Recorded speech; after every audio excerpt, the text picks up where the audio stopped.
Brent Starr was a single father looking for a little excitement. He was a good-looking guy, a gentle person. And he would find more than he bargained for in his sexy coworker, Deborah Canady. Together, they would explore their wildest sexual fantasies and indulge their deepest desires. We have the older, sexually experienced woman with a younger guy.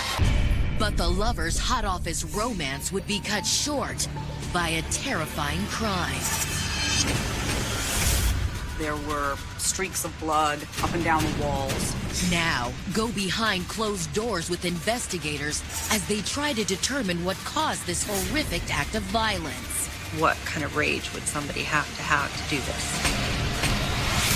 And learn that behind this gruesome murder lay a twisted story of the lengths one lover would go to satisfy the other. This is a person with a very dark soul. June 26, 2008, Snohomish County, Washington. It was just after 6 a.m. when 911 operators received a distressing call from a local woman who just made a horrifying discovery. I just came home and my roommate is hit. He's all bloody and I don't know why. Okay, he's not conscious? No. Is he breathing? No. Sheriff's deputies arrived at the address moments later to find a disturbing scene. I saw the victim lying on the bed. He was naked. There was blood around his head area. He had a blanket wrapped around his head as well. It was obvious that something violent had happened. It was a pretty amazing sight to see all of this blood that didn't seem real. As CSIs arrived to begin their investigation, they couldn't help but wonder, what sort of demented killer did they have lurking in their peaceful mountainside community? Who did this? Where are they? And why did it happen? Was this a random thing? We didn't really know who was living next to us.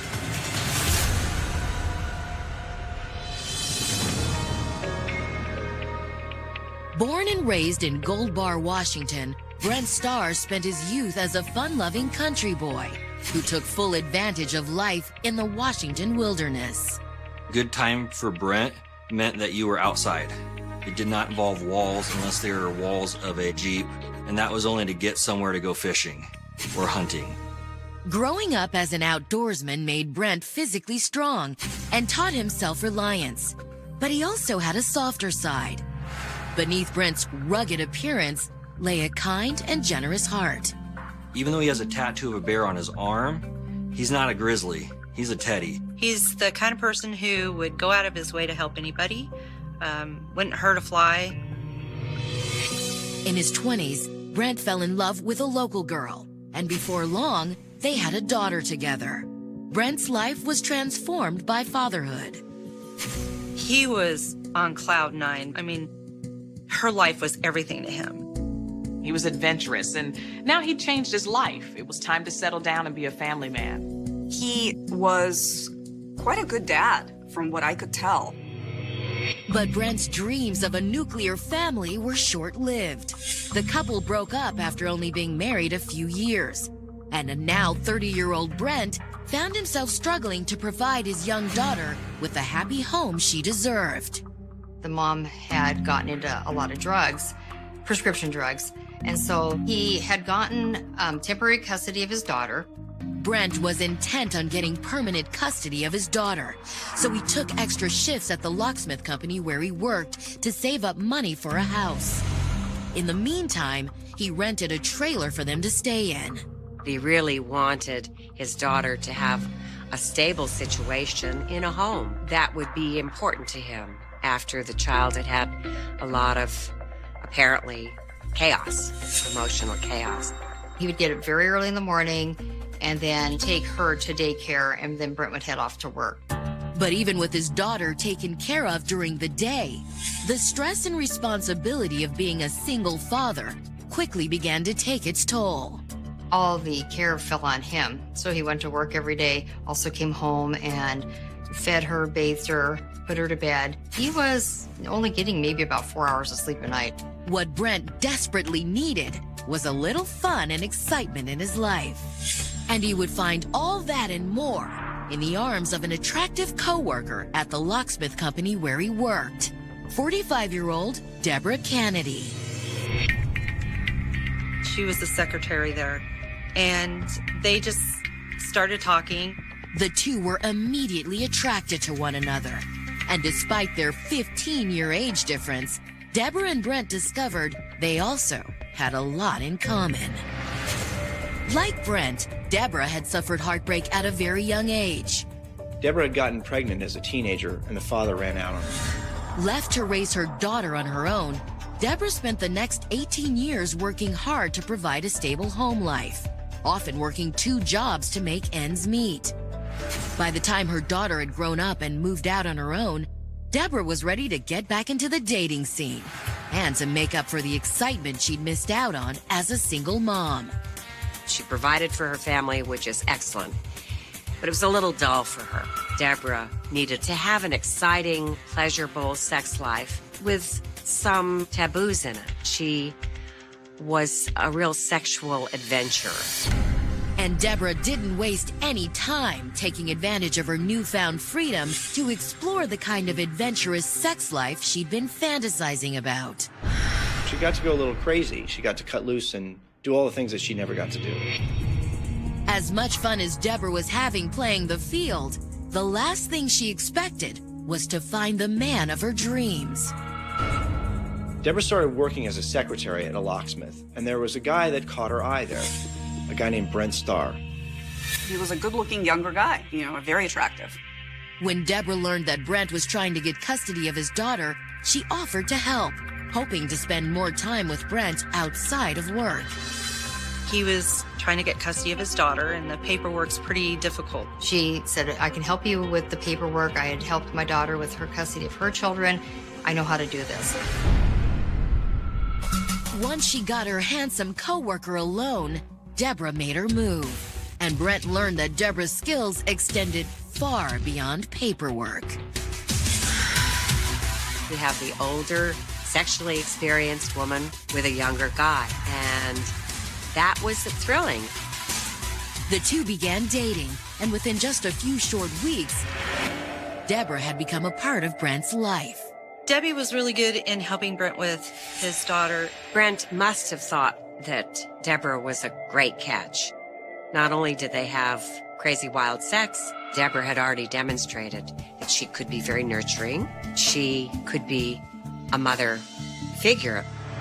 Deborah was also falling for Brent, relishing the love and attention he showered on her. Things got very comfortable. He's just that kind of person, very easily to fall in love with. With Brent on the verge of gaining full custody of his daughter, Deborah wanted them to come live with her in her house. But those plans would have to be put on hold until she dealt with one small problem: her housemate, David Grimm. For the last few years, Deborah had been living with David to help pay the bills. The relationship was purely platonic, but David didn't seem to be in any hurry to move out anytime soon. The house belonged to Deborah, but David was on the second mortgage of that house. And so perhaps he thought that he didn't have to move out, that he had some sort of claim to the house. Deborah had been trying to work out a financial arrangement with David to buy out his part of the mortgage. But in the meantime, she let him have the house to himself while she stayed with Brent. Deborah would spend nights with him in his trailer. They go out and do their thing together as a family on weekends. He was a very loving person to her. They had a close, sweet relationship. For 3 months, the lovers enjoyed each other's company, waiting for David to eventually move out of Deborah's house, while at the same time working toward their dream of becoming a family. But the couple was about to face a much larger challenge than an unwanted roommate. One that would threaten to tear their world apart. Coming up, investigators try to make sense of a puzzling crime scene. There's no signs of forced entry to the house. There's no sign of any kind of ransacking. And a surprise revelation exposes a potential motive behind David Grimm's brutal murder. This is a man who is not well-liked, who has made enemies. 30-year-old Brent Starr was a single father struggling to raise a young daughter on his own, until he fell into a passionate office romance with his alluring 45-year-old coworker, Deborah Canady. But Deborah turned out to be more than just a sexually adventurous lover. She was also a good mother to Brent's child. Deborah was a great catch. Not only did they have crazy wild sex, but she could be a mother to his daughter. And Deborah looked forward to the day she could invite Brent and his daughter to come live with her at her house. They just had to wait for Deborah's housemate, David Grimm, to move out. He was part owner of the house, but she was trying to buy him out of it. But before David had a chance to find a new place, tragedy struck. On the morning of June 26th, Deborah had come home after spending the night with Brent at his trailer to discover a grisly scene. I just came home and my roommate is dead on my bed. He's all bloody and I don't know why. When sheriff's deputies responded to her 911 call, Deborah pointed them toward her gruesome discovery. We went upstairs to the master bedroom. There was blood all over the walls. David Grimm's dead body laid sprawled across the bed. The area around his head was bloody, and he had a blanket kind of wrapped up around his head. It was a gruesome scene. And with David's head wrapped up in a blanket, it was hard to determine the cause of death at just a glance. But local police decided to wait for assistance from state forensic investigators before disturbing any evidence. This is a small town police department, and they did not have the training or the equipment to deal with what they found. Their sergeant was cautious and called out state crime response team to help because it was such a big job.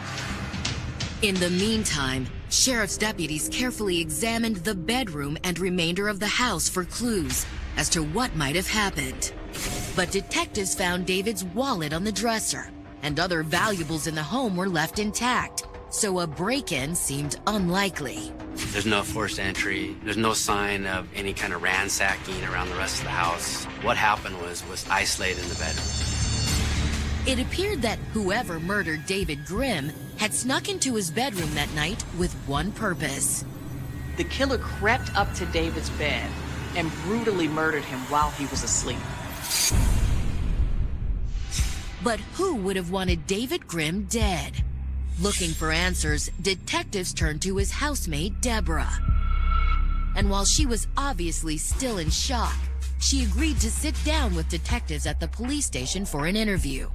What she had to tell them about David was surprising, to say the least. Are you aware of anybody that David was having any conflicts with recently? He has conflicts with everyone. He even got upset talking to me one time, saying that out of the people that knows him, he doesn't have one friend that'll help him, and there's a reason for that. And it's just because people don't care for the kind of person he is. From what Deborah told police, it sounded like David might have made any number of people mad enough to want to kill him. After ending their interview with Deborah, investigators ran background checks on David and spoke with his coworkers. And right away, police discovered something huge. Police learned that David and Deborah's relationship wasn't really platonic after all. Deborah and David were in a domestic partner kind of situation for 9 years. And David's coworkers said that to hear him describe it, the relationship had been going hot and heavy until right before she met Brent Starr. It seems as though their sexuality was pretty much a centerpiece. Investigators wondered if David had been Deborah's boyfriend for almost a decade, why hadn't she mentioned that when they first spoke with her? If Deborah hid the fact that she was a secret lover of David, then what else could she potentially be hiding? With their suspicions raised, detectives called Deborah back to the station to question her about her relationship with David Grimm. Deborah quickly admitted that she and David had once been lovers, but she said that the relationship had been over for quite a while. In fact, Deborah claimed that the romance had ended more than a year earlier. And the reason she hadn't told them about it was simple. She was embarrassed to talk about it. Apparently their sex life was a little kinkier than normal, and Deborah really didn't want to divulge those details to police. Deborah told police that she and David had met 9 years earlier at a rental company where they both worked. And when they first started dating, she was pleasantly surprised at how sexually adventurous he was. Deborah and David had a sexually charged relationship. Filming themselves having sex and, I guess, experimentation. They did involve other people at times and photographs and things. David's bold sexual tastes had been just what Deborah was looking for after years of being cooped up at home raising a child. But after David had moved in with her and they'd been together a few years, Deborah found herself wanting more than just a kinky live-in lover. She began to want a relationship, one that was centered on affection and an emotional tie. She wanted love, but David didn't really care about connecting with her in any way other than sexually. Deborah said her new priorities put a damper on the couple's once red-hot romance. After almost a decade together, Deborah finally decided to end the relationship. But she agreed to let David stay with her until he found a new place of his own. She and David lived in the house together, even though their romantic relationship was over. But Deborah said their arrangement began to wear thin when David still hadn't moved out after more than a year. I just got to the point where I was tired of it and was asking him to move, just to at least give me my space, but he couldn't find a place to stay. Deborah told police that David's attitude had only gotten worse after she began dating her coworker Brent Starr. Deborah said David hadn't seemed to mind the fact that she was seeing someone else, but he did openly resent the amount of time Brent had been staying at the house he shared with Deborah.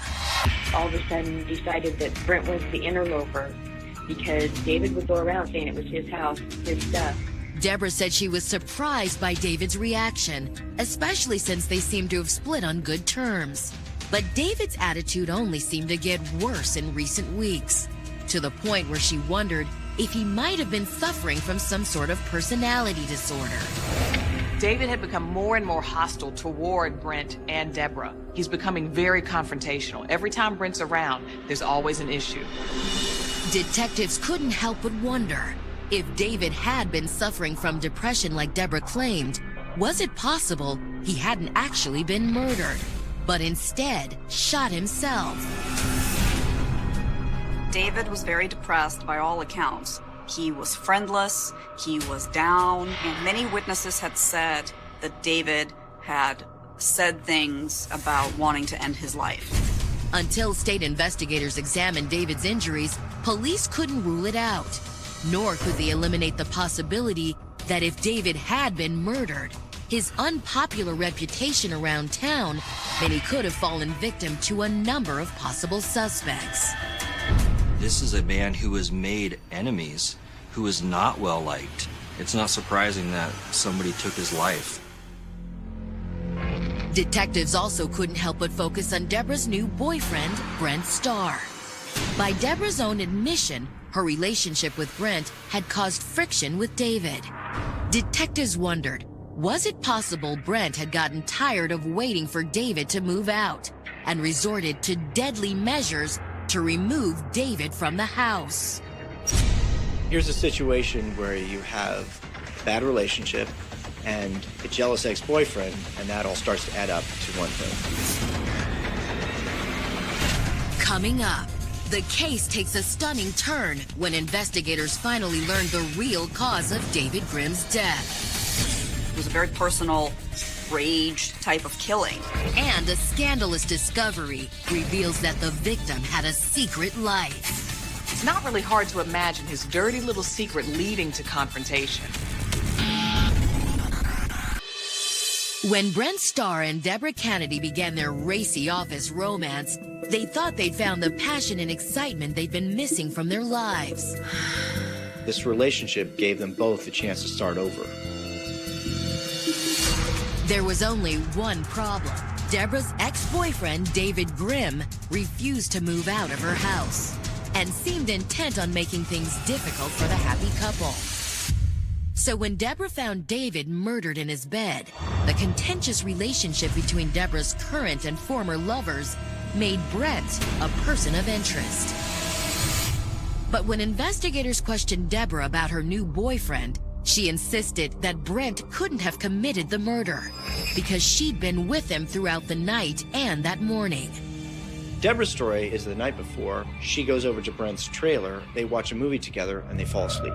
She remembers him saying goodbye before he left and kissing her in bed and leaving at his usual time to get to work. And when investigators tracked Brent down at work, he told them the same thing. But detectives weren't willing to just take Brent's word for it. They asked if they could take a look at his cell phone. Brent agreed, and a text message he'd sent Deborah just days earlier immediately stood out. In her cell phone, there was a picture of a handgun that Brent had texted her. Even though David's cause of death hadn't officially yet been determined, investigators couldn't help but wonder, could this be the murder weapon? Since the carnage at the crime scene looked like the blowback from a gunshot wound, it certainly seemed like a possibility. We had a scene that could be consistent with a gunshot wound, with the blood spatter. So obviously, a picture of a handgun was very interesting for us. Detectives confronted Brent with the incriminating photo, but he insisted that the picture wasn't as sinister as it appeared. Brent explained that he'd been hunting for a good deal on a handgun for months, and when he found one he liked at a local gun show, he'd sent a picture of it to Deborah. So he snaps a picture, he sends it to her, nothing ominous, just wanted to share the moment. But investigators weren't convinced, so they asked Brent if they could search his car. And inside, they found the gun from Brent's picture. He lets them search his car, and they find a .40 caliber pistol. It's the same gun that he had taken a picture of and sent to her earlier. If David had been shot, was this gun used to kill him? Brent surprised police by turning the weapon over to them for testing. When the police did come to question him, he wanted to cooperate in any way he could. He offered the gun, said, "Go ahead, take it." With a possible murder weapon in hand, sheriffs were eager to see what the state's forensic specialists uncovered. Would it show that Brent Starr had in fact shot David, like police were starting to believe?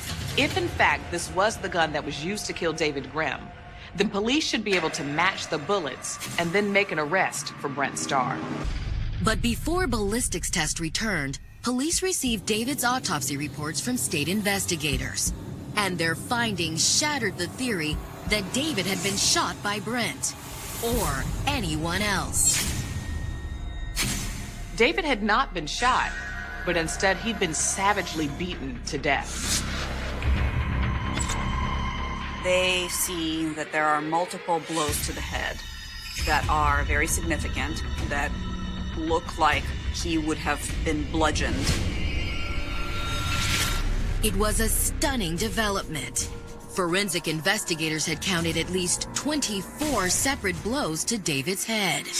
The examination of David Grimm's skull showed a certain pattern of marks in his skull, and also divots being gone like the backside of a framing hammer. Whoever did this to David, the way that he was bludgeoned, this was a person who wanted him dead. It was a very personal rage type of killing. The fact that David's attacker had to get that close to kill him also made police hopeful David might have fought back, leaving potential DNA evidence behind.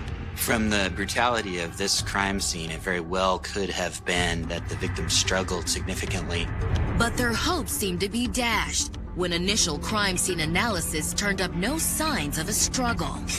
They were hoping to find clues, a struggle, defensive wounds, fingerprints on the furniture, but they find nothing like that. Until a closer look at David's hands revealed a memento of the brutal attack. There were 4 hairs. They were 3 to 4 inches in length. The hairs didn't appear to match David's, so investigators believed they could only belong to his killer. David was probably defending himself and grabbed that person either by the hair or grabbed something that had the assailant's hair on it. And so those hairs are very important. The hairs were immediately sent to a lab for further analysis. But to detectives' surprise, the evidence seemed to rule out David's romantic rival, Brent Starr. Brent had kind of early onset male pattern baldness, and he shaved his head, so these hairs could not have come from Brent. Combined with Brent and Deborah's solid alibi, investigators were left without a clear suspect. They were back to square one. Who else would want to kill David Grimm? With few friends to question, detectives struggled to come up with a list of potential enemies until they found the keys to David's personal safe. When police opened it, they made a shocking discovery.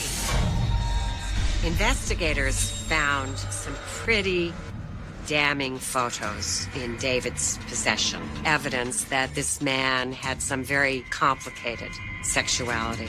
Many of the photos appeared to have been taken through the bedroom windows of David and Deborah's neighbors.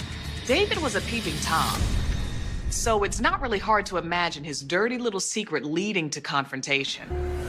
But what concerned police even more was a cache of explicit homemade pornography chronicling David's sexual adventures. He wasn't an altar boy. He liked to go out to the bars. He had a promiscuous side, sexually. He had a secret life and multiple sexual partners. Many of the photos were of David and Deborah together, and others featured David being intimate with other men. Detectives weren't concerned with David's sexual orientation, but the lewd photographs meant that David wasn't the only person with secrets locked in that safe. Secrets that suggested a possible motive for David's murder. A local man who was known to be heterosexual had a lot to lose with these incriminating photographs. In a conservative community with pictures that would show homosexual activity with a man who is known to be straight by the rest of the community, that would be very damning and very upsetting and could perhaps be the basis of extortion. That would be a huge motive for that person. If there existed some blackmail, that person was worried about surfacing. I don't find it surprising at all that somebody who has these sort of pictures could find himself at the wrong end of a hammer. When detectives questioned Deborah about the explicit photographs, she couldn't identify anyone in the pictures. But she did tell them that David had some extreme sexual appetites, and that it was possible that their breakup had unlocked even deeper and darker desires. He really enjoyed all kinds of alternate forms of sexuality, things that could be called kinky sex. Deborah said David particularly enjoyed the sadistic side of S&M sex, deriving pleasure from subjecting his partners to as much physical and emotional pain as possible. He needed perhaps this kind of stimulation because he couldn't get satisfaction in a partner. Was it possible David had pushed one of his partners to the breaking point, and his bludgeoning death was some form of retribution? Without being able to identify the partners in David's photographs, there was no way for police to tell what or who David had gotten himself involved with. Detectives felt like they'd hit a dead end. Hoping to come up with a new lead, they circled back to the evidence gathered so far. And in reviewing both Deborah and Brent's statements from the day of the crime, they noticed something strange. Deborah had shown police her calls and text messages, which seemed to prove she hadn't spoken to anyone but 911 after finding David's body. But Brent had told detectives a slightly different story. Brent, when he is questioned, tells the police that he sent a text message to Deborah at around 7 a.m. She told him she was being detained and that he asked her for what. And she said that she came home and found David dead, and the police are questioning her. Without revealing what Brent had said, sheriffs asked Deborah to clarify when she told him about the murder. When is the first time that you had conversations with Brent about that, or sent messages back and forth? Wasn't until I think he got off work yesterday afternoon. It was clear one of the lovers was lying, but which one? Investigators knew there was one surefire way to get the answers they needed. The lead detective wanted to follow up with the cell phone company because you could erase messages off your phone, but the company would have the full records. And what they would find would not only reveal who was telling the truth, it would break their case wide open. Coming up, detectives search Deborah's phone records and get more than they bargained for. The cell company gave them more information than what the warrant had requested. And new video evidence causes Brent Starr's alibi to crumble like a house of cards. There's video surveillance of him those early morning hours, very shortly after the murder. Brent Starr and Deborah Canady had both been unlucky in love, until their office fling unexpectedly gave the couple a second chance. It was clear they both loved each other. But their blossoming romance had been interrupted by the vicious murder of Deborah's ex-boyfriend, David Grimm. And the couple's once rock-solid alibi had now come under suspicion. There was an inconsistency between Deborah and Brent that the police investigators thought was very significant. Deborah told police that she hadn't told Brent about the murder until that afternoon, but Brent said she had texted him at 7 a.m. We had two people with conflicting stories. What crosses your mind is maybe a situation where they just didn't get their story straight. We need to look into that further and see what was behind that. Hoping to find some answers, detectives obtained a warrant for Deborah's phone records. It's possible that she deleted the text to make sure that their timeline worked out, but police could still check and find out if she'd sent it. One look told them all they needed to know. There was a clear record of a 7 a.m. text from Deborah to Brent on the morning that David's body had been discovered, which meant Deborah had lied to detectives. But that wasn't all. Investigators also found records of numerous texts between Deborah and Brent throughout the night of the murder, including a particularly ominous message from Brent shortly before 4 in the morning. The first text that I read that was at 3:46 in the morning when he's supposed to be leaving for work. The text message is simply, "It's done." To investigators, the text indicated that Brent knew David was dead because he was the one who killed him. His next message was also incriminating. "I need pants." Which, looking at the crime scene, the person that committed this murder would have gotten blood on them. Would have had their pants blood. Deborah replies, "You coming here?" And Brent's text to her at 3:51, "Never mind, I have a pair. Have a great day. Is messy in your room. Sorry." The callous way the lovers spoke about the murder was shocking. And as their text continued, any doubt as to what had just happened was quickly erased. At that point, Deborah writes to Brent and tells him that he may need to erase his phone and that he may need to get rid of his clothing. And it ends with, "Don't forget to lock the door, please. Love you, baby." Detectives knew the solution to David's murder had just fallen into their laps. Brent Starr had conspired with Deborah Canady to murder David Grimm. These were very incriminating text messages, and we knew exactly what they meant. It was the big break in the case. It was all laid out there in black and white. It was basically an admission from Brent, a description of him committing this murder. But while they had enough to make arrests, detectives wanted to see what other evidence they could find against the couple. They expanded the warrant to include the days surrounding the murder, and what they found was surprising. There was talk about poisoning David with oleander seeds. There was computer searches for plants, most poisonous plants in Washington. They looked up oleander, but they would have had to wait a week, and that was too long for them. It wasn't clear from the text messages or computer searches why Brent settled on a hammer as the murder weapon. But the text conversations between the couple brought their motives into sharper focus. Through the text messages, you get a feel for Deborah and Brent's belief that David was in the way. Brent needed to find a more permanent place to live. David being out of the picture could have solved all those problems. And texts exchanged after the murder suggested this had been more than just a crime of passion. We saw Brent texting Deborah about if she had checked with the life insurance, and that led us to search for life insurance information. It turned out David had taken out 3 separate life insurance policies when he and Deborah were still dating. And all 3 still listed Deborah as the sole beneficiary. She stood to gain $250,000 from his death. Not only would she get rid of David, but she'd get the house, she'd get the money. The evidence was piling up against the lovers, but it was Brent's alibi that would give detectives the final piece of the puzzle. In his initial interview, Brent told police he'd stopped at a gas station on his way to work. At the time, security camera footage appeared to back up his story. But police noticed one key detail. You see him come out of his car, look down at his shirt like he has something on his shirt, go back inside, and he comes out of the car with a new shirt on.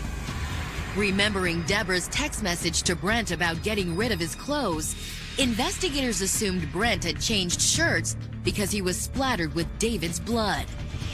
Armed with this new information, sheriffs searched Brent's car again. And this time, they found what they were looking for. We found blood inside Brent's vehicle on the inside of the seats between the driver and passenger seat. It appeared as if Brent Starr could easily have transferred David Grimm's blood from his clothing onto his car where it was found. Investigators sent the blood to the lab for testing, and it came back as a positive match for David Grimm. Deborah Canady and Brent Starr were both arrested for murder. Coming up, both facing life in prison, Deborah and Brent head to trial. But will the state be able to convince a jury of their guilt? Or will a late-breaking twist put their conviction in doubt? It puts the reasonable doubt in your mind of who did this. After a passionate 3-month affair, Brent Starr and Deborah Canady decided they wanted to spend the rest of their lives in each other's arms. But first, they would have to get Deborah's ex-boyfriend and roommate David Grimm out of the picture.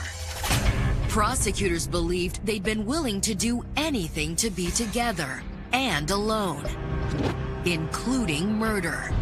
And a series of deleted text messages found in Deborah's phone records proved it. The text messages made it clear that Brent Starr had committed the murder and that Deborah Canady was well aware and helping him cover it up. In May of 2009, 1 year after David's bloody and bludgeoned body was found, Deborah and Brent stood trial. The state's theory of this case was pretty straightforward, that Deborah and Brent killed David because they thought their lives would be much better if he was out of the picture. There was a life insurance policy. He'd be out of their lives. They could be together.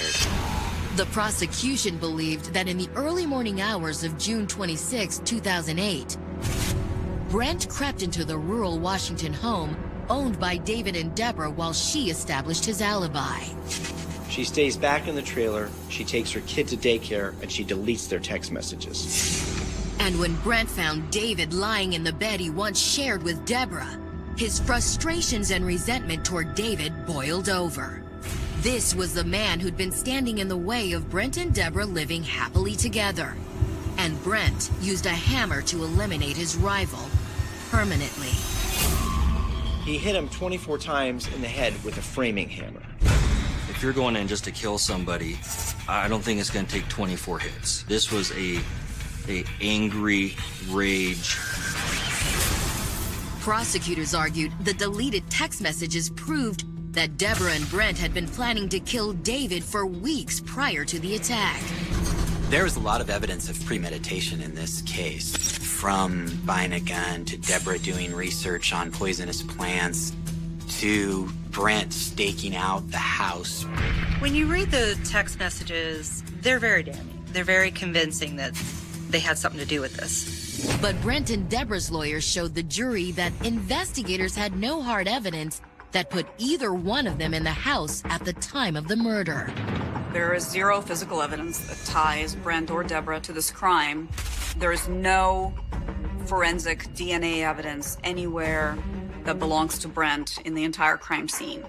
But what about the hairs found in David's hand at the crime scene?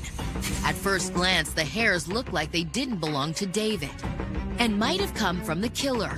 But DNA tests proved otherwise.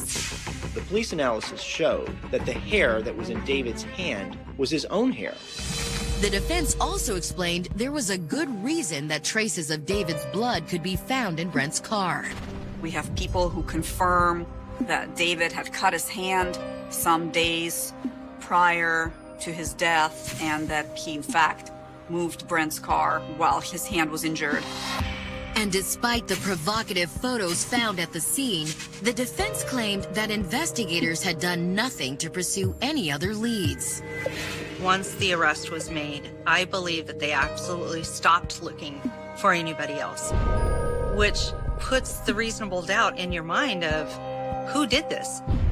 As closing arguments were made, friends and family of the accused were convinced the defense had given the jury reason for an acquittal. Their entire case was centered around nothing but the text messages because they had nothing else. How do you get a conviction when you have nothing else? But when the jury returned after only 3 hours of deliberation, it was clear Brent and Deborah's incriminating messages had been enough to seal their fate. The verdict for both Deborah and Brent was guilty as charged for murder in the first degree. They were both sentenced to 28 years in prison. But while David Grimm's killers had been brought to justice, their mountainside community was left wondering what caused this unassuming couple to resort to such heinous lengths to eliminate an obstacle they thought was keeping them from being together. A lot of people find themselves in living situations where someone else being out of the picture would make their life easier, but they don't act on that to commit a murder. These people did. The irony is that killing David Grimm didn't bring Brent and Deborah closer together. In fact, it's the reason they're now apart.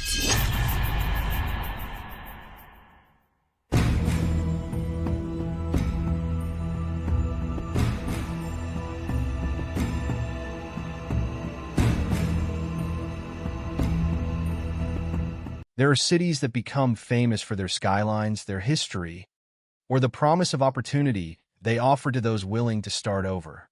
Phoenix, Arizona has long been one of those places, built in the heart of the Sonoran Desert.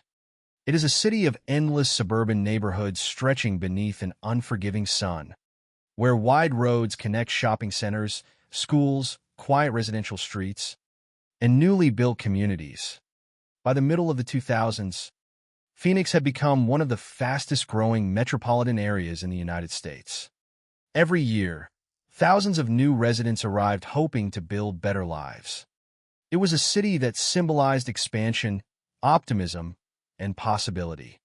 But during the final months of 2005 and into the first half of 2006, that image began to disappear. Something invisible had settled over Phoenix. It was not a natural disaster, nor an economic collapse. It was fear. Not the ordinary fear that fades after reading a troubling headline, but a persistent, exhausting fear that followed people from their front doors to parking lots, from grocery stores to bus stops, from the moment daylight began to fade until long after sunrise. Families changed routines. Parents stopped allowing their children to walk home alone. Women who had spent years jogging through familiar neighborhoods suddenly refused to leave home.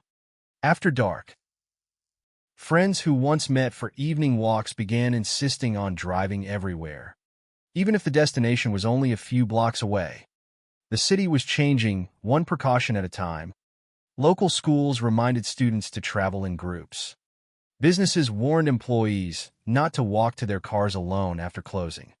Neighborhood associations organized volunteer patrols, hoping that an extra pair of watchful eyes might discourage whoever was responsible. Every new report of another attack spread through Phoenix with astonishing speed. Television broadcasts interrupted regular programming with crime updates. Newspapers devoted front pages to public safety warnings. Radio stations repeated police bulletins throughout the day, urging residents to remain vigilant. The attacks seemed relentless. One week it was a robbery, another week, a sexual assault. Then came another homicide. Each incident deepened the belief that a dangerous predator was moving freely across the city, choosing victims without warning and disappearing before anyone could stop him. Yet the fear was made even worse by uncertainty. Investigators could not immediately tell whether these crimes were connected. Witnesses described a suspect whose appearance seemed to change constantly. Some recalled seeing a man dressed like a construction worker. Others remembered someone who appeared homeless. There were reports of wigs, disguises, and even a Halloween mask. Every description seemed to contradict the last. Detectives struggled to determine whether they were searching for one offender, several unrelated criminals, or an organized group operating across Phoenix. The lack of consistency made each investigation more difficult than the one before it. Every new witness interview raised as many questions as it answered. Every composite sketch seemed to resemble a different person. Meanwhile, another violent series of crimes was unfolding across the same metropolitan area. During this same period, Phoenix was confronting what became known as the serial shooter's case, in which victims were randomly shot without apparent connection. The existence of two major violent crime investigations at the same time created extraordinary pressure on law enforcement. Residents followed every news conference hoping for reassurance. Yet each announcement often revealed only that investigators were still searching for answers. Rumors spread quickly. Some believed the same individual was responsible for every attack. Others argued there had to be multiple offenders because the crimes seemed too different from one another. Fear thrives in uncertainty, and uncertainty had become the defining characteristic of Phoenix. For investigators, every decision carried enormous consequences. Resources had to be divided carefully. Detectives examined crime scenes, interviewed witnesses, collected forensic evidence, and attempted to establish patterns where none seemed obvious. They compared dates, locations, methods, and physical evidence, searching for any thread that might connect the growing list of violent offenses. Yet the offender, or offenders, appeared determined to frustrate every attempt at identification. The descriptions varied, the methods varied, even the apparent targets varied. Some victims were attacked while walking alone. Others were approached near their homes. The randomness itself became terrifying. There appeared to be no predictable schedule, no specific neighborhood, no single demographic that could feel entirely safe. As weeks turned into months, ordinary residents found themselves constantly evaluating simple decisions they had never questioned before. Should they stop for gas after sunset? Was it safe to park at the far end of a shopping center? Should they answer a knock at the door after dark? Everyday choices became complicated calculations of personal risk. Conversations between neighbors increasingly revolved around crime updates rather than community events. Every unfamiliar face attracted suspicion. Every unexplained sound outside at night caused curtains to shift as anxious residents looked into the darkness. The psychological impact extended far beyond the confirmed victims. Entire communities adjusted their behavior in response to the possibility of becoming the next target. What made the situation particularly unsettling was the apparent lack of motive connecting the attacks. There was no public dispute, no gang conflict, no identifiable relationship between victims and offender. Instead, investigators began seeing evidence suggesting that many of the victims had simply crossed paths with someone willing to exploit opportunity wherever he found it. That realization transformed public anxiety into something deeper. If the attacks were truly opportunistic, then anyone could become a victim under the wrong circumstances. The city itself no longer felt predictable. Streets that had once seemed ordinary acquired a different meaning after sunset. Parking lots appeared larger and emptier. Sidewalks became places to cross quickly rather than stroll casually. People learned to scan their surroundings more carefully before unlocking their cars or stepping outside. None of these precautions guaranteed safety, but they offered a small sense of control in an environment where certainty had disappeared. Unknown to most residents, investigators were gradually collecting pieces of a much larger puzzle. Individual cases that initially appeared unrelated would eventually reveal hidden connections. Physical evidence recovered from separate crime scenes would begin pointing in the same direction. Survivors' testimonies, forensic examinations, and painstaking detective work would slowly narrow an investigation that at first seemed impossibly broad. But during those months, none of that progress was visible to the public. What citizens experienced instead was an exhausting sequence of violent headlines and unanswered questions. Every arrest of an unrelated suspect briefly raised hopes before those hopes dissolved under closer examination. Every new lead generated optimism, only to end in disappointment. The uncertainty lingered. The fear remained. Somewhere within Phoenix, investigators believed a violent offender was continuing to move freely through the city. The person responsible understood how to disappear into ordinary surroundings, how to alter appearances, and how to leave investigators struggling to determine whether each new crime belonged to the same series. That uncertainty would define one of the most challenging criminal investigations in Arizona's history. Eventually, the name Mark Gutto would become permanently associated with one of the state's most extensive series of violent crimes. He would later be known as the Baseline Killer and the Baseline Rapist. Convicted of 9 murders along with numerous counts involving sexual assault, armed robbery, kidnapping, and other violent offenses. But in late 2005, none of that was yet known.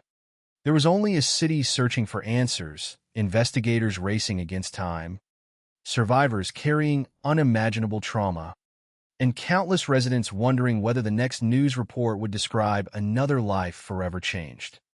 Before anyone understood who Mark Gutto was, Phoenix first had to endure months of uncertainty, where every passing day reinforced the unsettling possibility that the person responsible might already be walking unnoticed through the same streets as everyone else. Long before the name Mark Gutto appeared in court records or newspaper headlines, he was simply another resident of Phoenix, Arizona, living in a city that was expanding faster than almost anywhere else in the American Southwest. The Phoenix of the late 20th century was a place of constant construction. New neighborhoods stretched farther into the desert each year. Highways grew longer. Shopping centers appeared almost overnight, and thousands of people arrived in search of work and opportunity. For many, the city's rapid growth represented hope. For investigators looking back years later, however, that same sprawling landscape would help explain why one offender was able to move across such a large metropolitan area without immediately attracting attention. Mark Gutto was born on September 6, 1964, in Phoenix. Unlike many offenders whose crimes take place far from where they grew up, Gutto spent his life in the same city that would later become the center of one of Arizona's most extensive violent crime investigations. His familiarity with Phoenix was not something investigators initially considered important, but as they reconstructed his movements after his arrest, they realized that years spent living and working throughout the metropolitan area had given him an intimate knowledge of its neighborhoods, side streets, commercial districts, and residential communities. According to the available information, Gutto grew up in difficult financial circumstances. The records provided about his early years are limited, and there is no verified evidence describing his family life in detail or offering a comprehensive explanation for his later crimes. Because of that, investigators and courts focused not on speculation about his childhood, but on the documented events that followed. What can be established is that, while still a young man, he accumulated a criminal history involving theft, robbery, and violent offenses. These were not isolated incidents. Prior convictions demonstrated that his contact with the criminal justice system had begun years before the series of crimes that eventually made national headlines. Those earlier convictions resulted in prison sentences, but imprisonment did not mark the end of his criminal behavior. After serving time, Goudeau was released and eventually returned to Phoenix. From the outside, his life appeared ordinary enough that few people would have recognized him as someone with an extensive criminal record.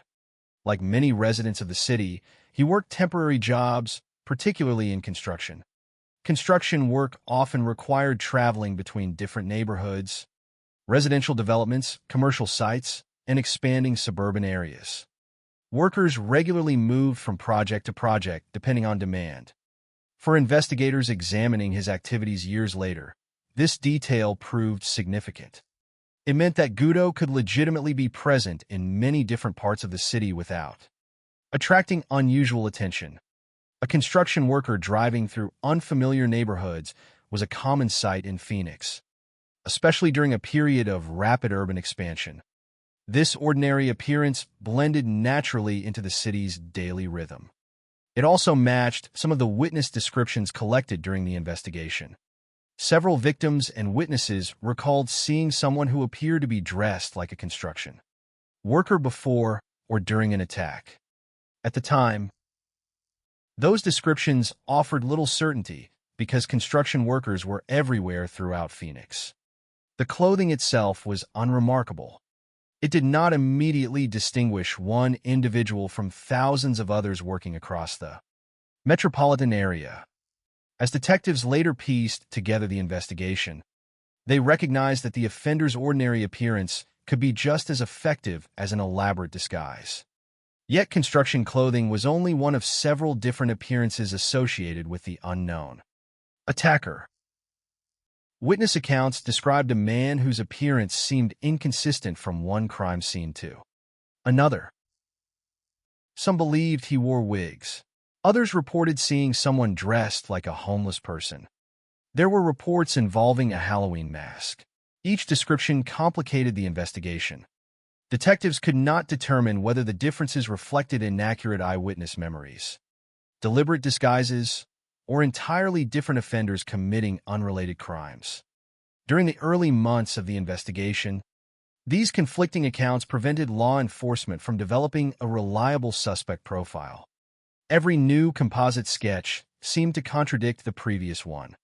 Every fresh witness interview introduced another variation.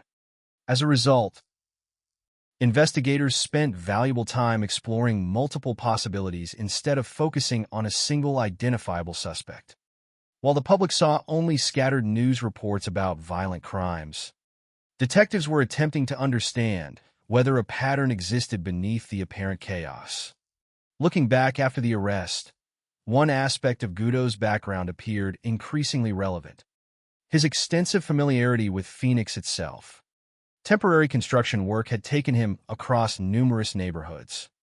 He understood how to move between residential streets, commercial districts, parking lots, and suburban developments. Phoenix covered hundreds of square miles, connected by major roads but filled with countless smaller streets that could make surveillance difficult. Someone who knew the city well possessed an obvious advantage when trying to avoid detection. It is important, however, to distinguish documented fact from speculation.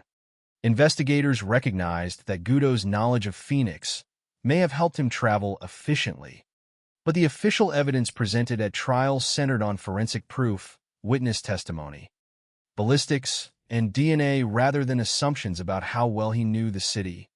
The case against him was ultimately built upon physical evidence linking him to the crimes, not simply upon his familiarity with local geography. During this period of his life, Goudeau continued working temporary jobs while carrying the burden of a criminal record that already included robbery and violent offenses. To many people around him, he may have appeared unremarkable. Cities the size of Phoenix contain millions of ordinary interactions every week. People pass one another at gas stations, construction sites, grocery stores, parking lots, and intersections without exchanging more than a brief glance. Few individuals leave a lasting impression. That anonymity is part of urban life. In retrospect, investigators recognized that this ordinary invisibility likely allowed the future offender to move through public spaces without generating suspicion. At this point in the timeline, there was still no citywide panic. Phoenix continued growing. New homes were being built, businesses were expanding, and residents carried on with everyday routines. Families walked through parks, employees returned home after work, students attended school, and neighborhoods functioned much as they always had. Nothing publicly suggested that the city was approaching one of the most extensive violent crime investigations in Arizona's history. The transformation from ordinary life to widespread fear would not happen overnight. It would unfold gradually, one violent incident at a time, until isolated crimes began forming a disturbing pattern. Before that happened, however, Guido remained largely unknown outside the criminal justice system that had previously prosecuted him. His earlier convictions established a documented history of robbery and violence, but they did not predict the scale of what investigators would later accuse him of committing. When the first attacks eventually occurred during the summer of 2005, detectives had no immediate reason to connect them to an individual with an existing criminal record. The crimes themselves appeared isolated. Victims did not know one another. Locations varied. Witness descriptions differed. There seemed to be little that unified the investigations beyond the violence inflicted upon the victims. That uncertainty allowed the offender to remain unidentified while investigators struggled to understand what they were facing. In hindsight, the period before the crime spree represents a striking contrast to everything that followed. One chapter was defined by relative anonymity, a man with prior convictions, temporary construction work, and long-standing familiarity with Phoenix. The next chapter would be defined by escalating violence that spread across the city, affecting strangers chosen without any apparent personal connection. The ordinary routines of Phoenix would soon be interrupted by a series of crimes that appeared increasingly unpredictable, forcing detectives to reconsider every assumption they had made. As the summer of 2005 approached, neither the public nor law enforcement yet understood that a pattern was beginning to emerge. At first, there would be robberies, then sexual assaults, then murders. Each investigation would initially seem separate, but each new case would gradually contribute another piece to a puzzle that no one could yet see in its entirety. The city still believed it was confronting isolated incidents. It would take months of painstaking investigation before detectives realized they were instead dealing with a single violent offender whose actions were about to place Phoenix under a cloud of fear unlike anything it had experienced in recent memory. By the summer of 2005, Phoenix remained a city defined by movement.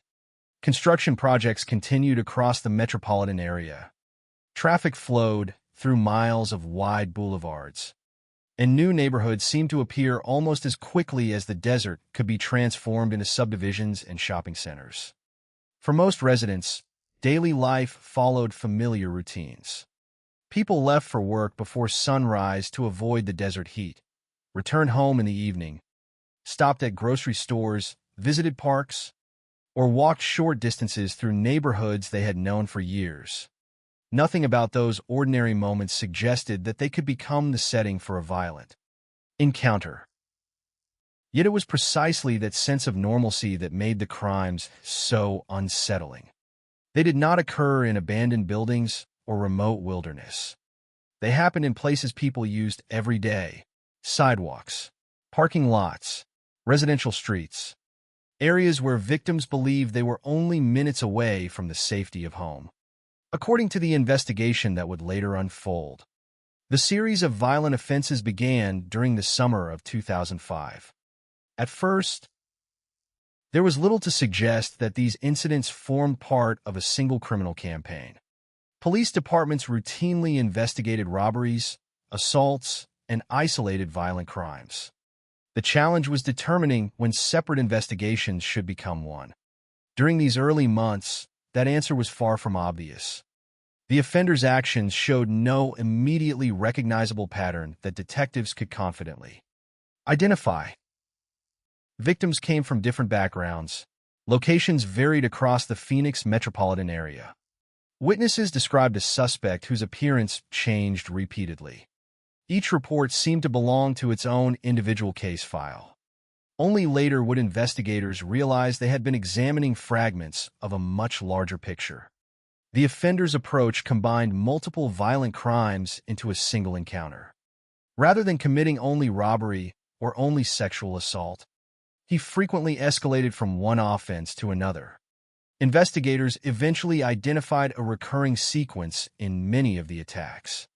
He would first observe a potential victim, often selecting women who were alone.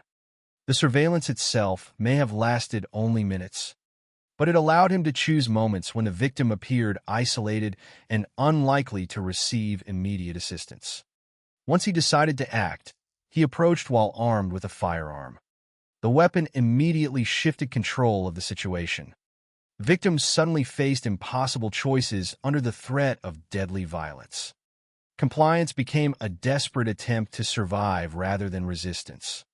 According to the evidence presented during later court proceedings, robberies often followed. Money, personal belongings, or vehicles could be taken before the offender forced victims into more secluded locations.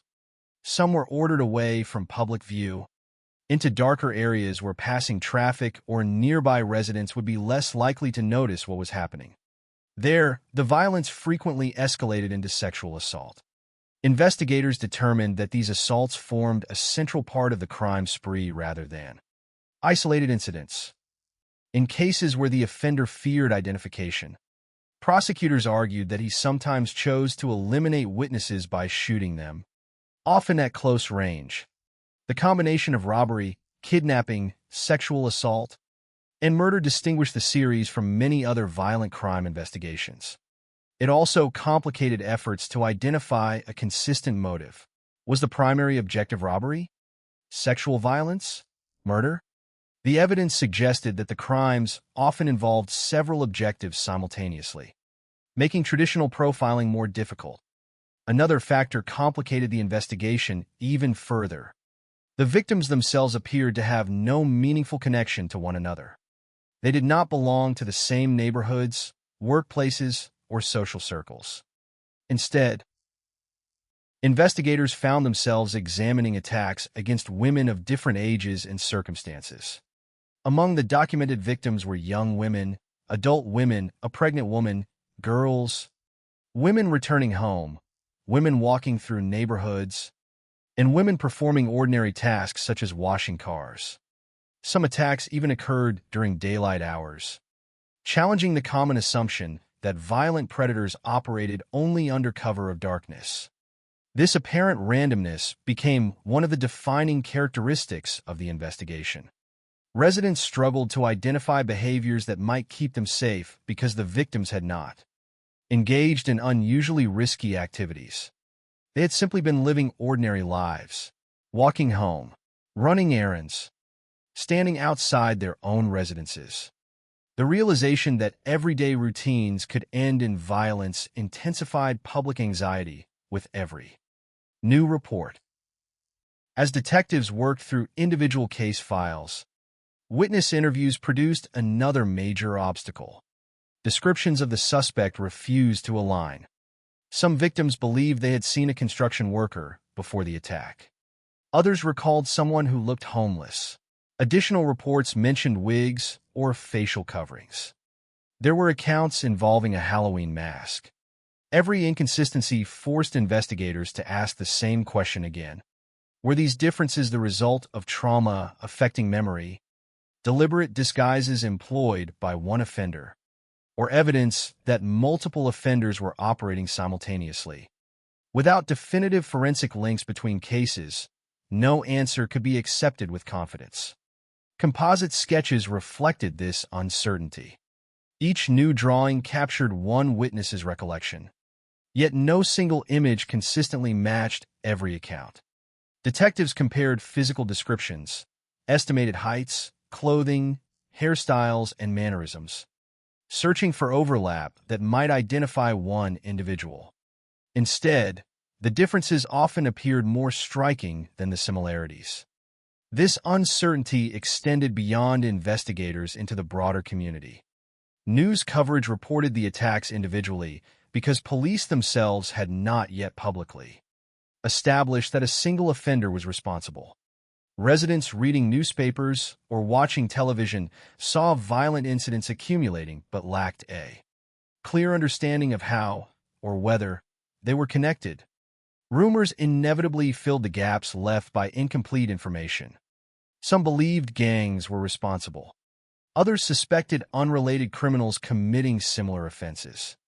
Still others feared a serial predator moving undetected through the city. The absence of certainty created fertile ground for speculation, while detectives remained focused on evidence rather than assumptions. As the months passed, however, the frequency and severity of the attacks made it increasingly difficult to dismiss the possibility that a larger pattern existed.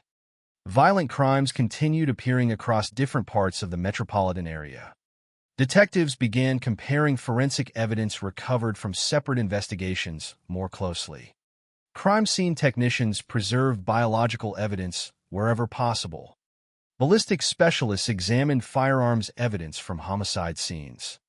Investigators interviewed survivors in painstaking detail, looking for recurring behaviors or phrases that might indicate the same offender. Each interview represented more than an individual criminal investigation. It became another opportunity to discover whether hidden links connected multiple crimes. Survivors' recollections, despite the trauma they had endured, became invaluable. They described being approached unexpectedly, threatened with a firearm, robbed, and forced into isolated areas. Although individual experiences differed, similarities gradually emerged. The offender's willingness to change his appearance explained why witnesses struggled to provide consistent descriptions. But behavioral patterns began to carry greater weight than physical appearance alone.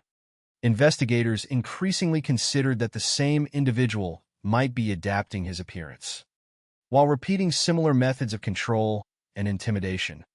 Public concern grew alongside the investigation. Women altered routines that had once seemed insignificant. Evening walks became less common. Friends insisted on traveling together instead of alone. Parents worried about daughters returning from school or work.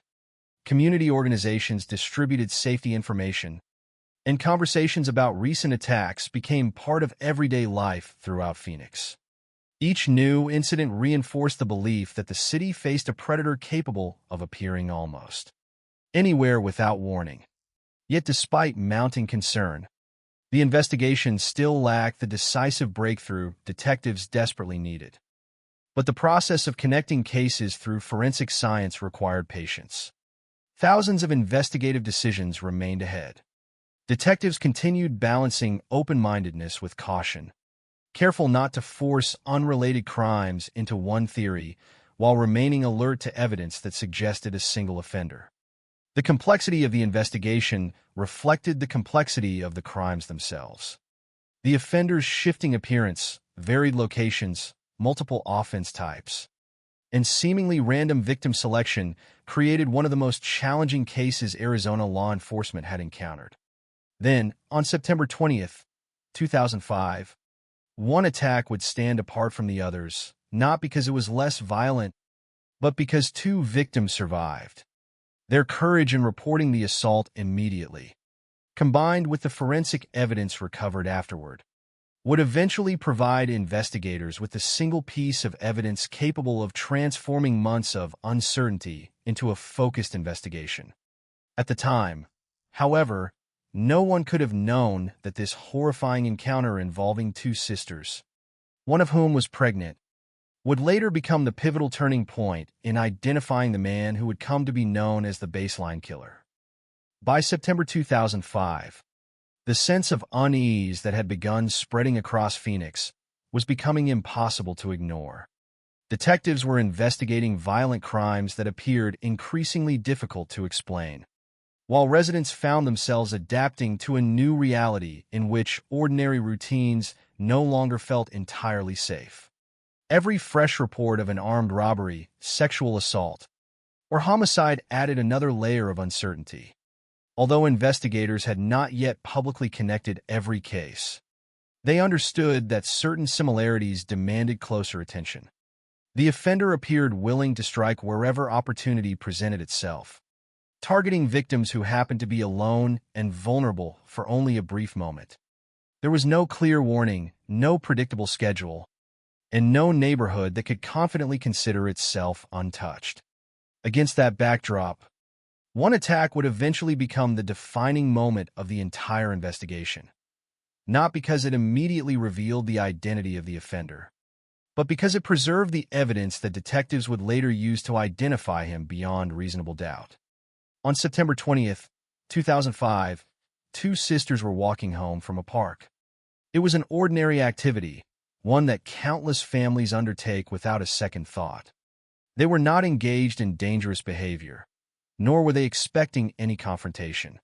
One of the sisters was pregnant, carrying not only concern for her own safety, but also responsibility for the unborn child she hoped to protect.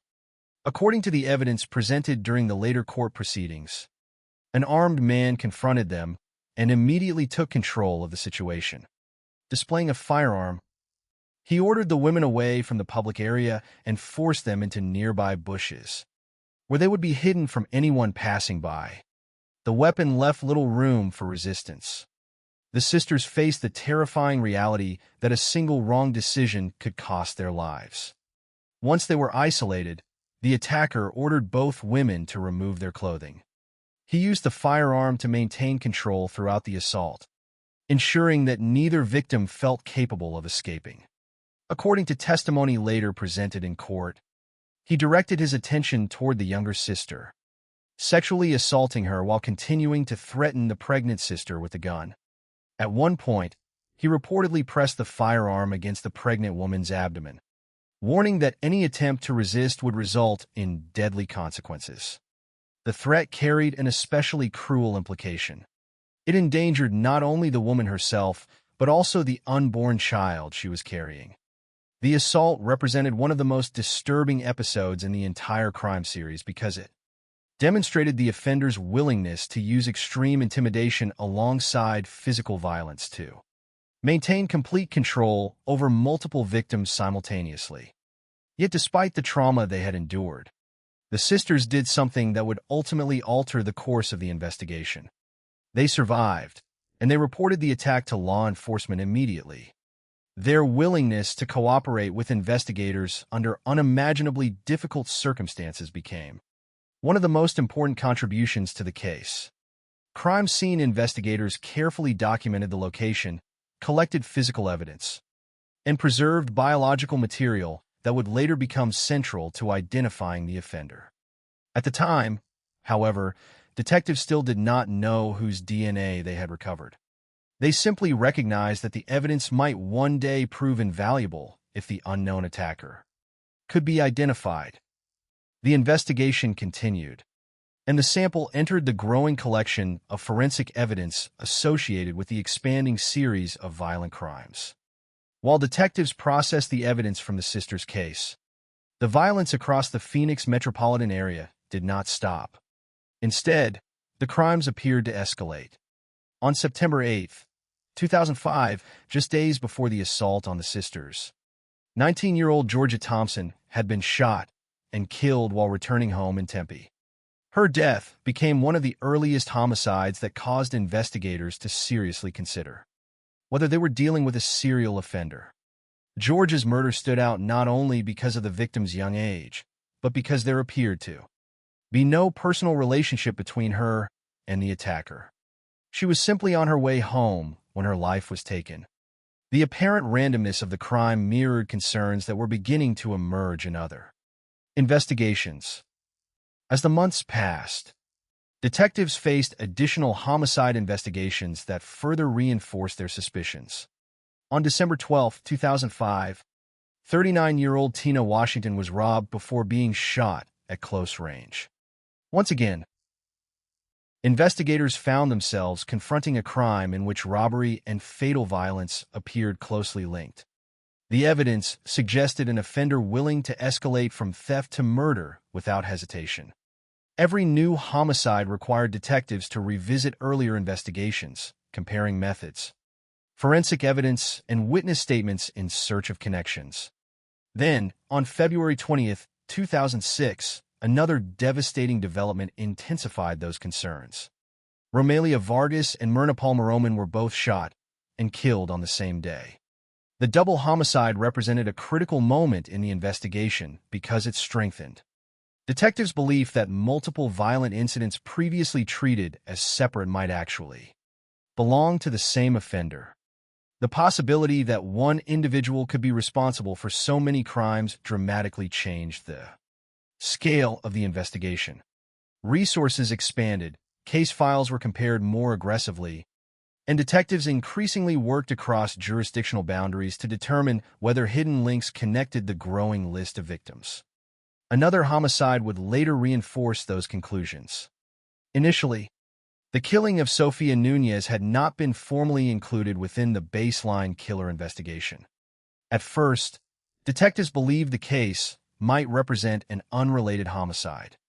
However, as forensic analysis progressed, ballistics experts compared evidence recovered from multiple crime scenes.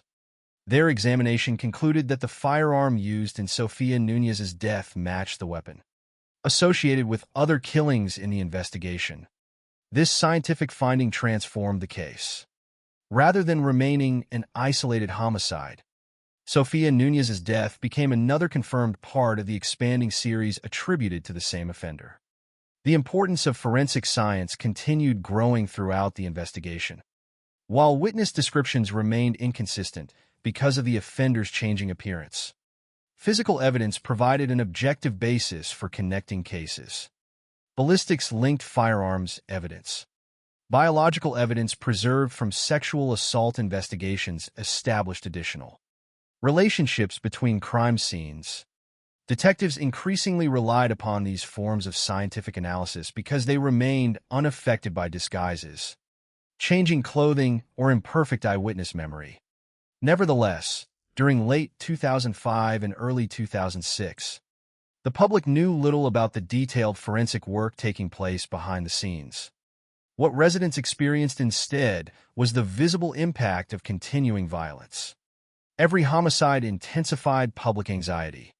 Every sexual assault reminded women that simply walking alone could place them at risk. The knowledge that one victim had been pregnant during a brutal assault shocked many throughout the community and reinforced the perception that the offender showed little regard for human life beyond his immediate objectives. Neighborhood conversations increasingly centered on personal safety.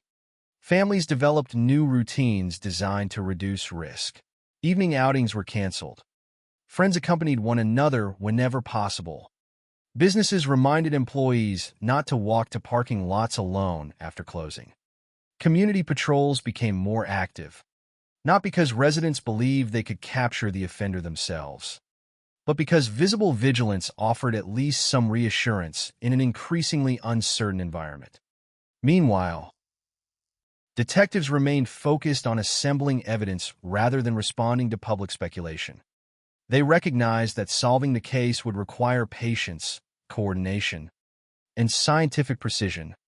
The DNA recovered from the assault on the two sisters remained securely preserved, waiting for the day it could be compared against the correct individual. Ballistic specialists continued examining firearms evidence recovered from homicide scenes. Investigators conducted interview after interview, searching for details that might reveal hidden patterns overlooked during the earliest stages of the investigation. Every surviving victim represented an opportunity to understand the offender's methods more clearly. Every crime scene added another fragment to an increasingly complex puzzle. By the beginning of 2006, Phoenix was no longer confronting what appeared to be isolated acts of violence. Instead, law enforcement increasingly believed the city faced a single dangerous offender responsible for an extraordinary combination of armed robbery, kidnapping, sexual assault, and murder. Yet believing that one individual was responsible and proving it in court were two very different challenges. Detectives still lacked the name they needed. They possessed forensic evidence, but no confirmed suspect to compare it against. The city remained trapped between growing certainty that the crimes were connected and the frustrating reality that the offender remained unidentified. Unknown to the public, however, the investigation was steadily moving toward its most important breakthrough. The biological evidence preserved after the assault on the two sisters had not lost its value with time. Instead, it waited quietly within laboratory records, destined to become the key that would eventually unlock one of Arizona's most extensive serial crime investigations and identify the man prosecutors would later accuse of terrorizing Phoenix for nearly 10 months. By early 2006, the investigation had grown into one of the most demanding criminal inquiries in Arizona's history. What had once appeared to be a series of isolated robberies, sexual assaults, and homicides had evolved into a sprawling case involving numerous crime scenes, multiple investigative teams, and an ever-expanding collection of forensic evidence. Detectives no longer viewed each incident in isolation. Instead, they were attempting to determine how every piece fit into a larger pattern. The challenge was enormous. Each new report generated additional interviews, evidence, and paperwork, while the offender remained unidentified. Every passing week increased pressure on investigators, not only because of the number of unresolved crimes, but because residents expected answers. Phoenix had become a city waiting for the next attack, and law enforcement understood that every day without an arrest represented another day in which someone else could become a victim. The investigation expanded accordingly. Detectives reviewed previous reports, re-examined evidence, and coordinated across multiple units in an effort to identify connections that might have been overlooked during the earliest stages of the case. According to the available records, dozens of potential suspects were investigated over the course of the inquiry. Each lead required careful verification. Detectives could not afford to dismiss possibilities prematurely, nor could they allow assumptions to replace evidence. Every individual who came under scrutiny had to be compared against witness statements, timelines, and available forensic material. Most of those leads eventually reached dead ends, but each one consumed valuable investigative time. At the same time, forensic specialists undertook one of the largest evidence collection efforts associated with the case. Thousands of DNA samples were obtained as investigators worked methodically through potential comparisons. Advances in forensic science had transformed criminal investigations during the preceding decades. But DNA analysis still depended on obtaining suitable samples, preserving them correctly, and comparing them against the right individuals. The biological evidence collected from multiple crime scenes represented enormous potential. Yet without a matching profile, that evidence could identify no one. Detectives understood that somewhere among the growing collection of records lay the answer they needed. The challenge was reaching it before more crimes occurred. As the investigation expanded, the administrative burden became extraordinary. Tens of thousands of pages of investigative documents accumulated over months of interviews. Laboratory reports, search warrants, witness statements, evidence logs, and crime scene analyses. Every detail had to be documented carefully because prosecutors would eventually need to present a coherent case capable of surviving intense scrutiny in court. The sheer volume of information reflected not confusion, but diligence.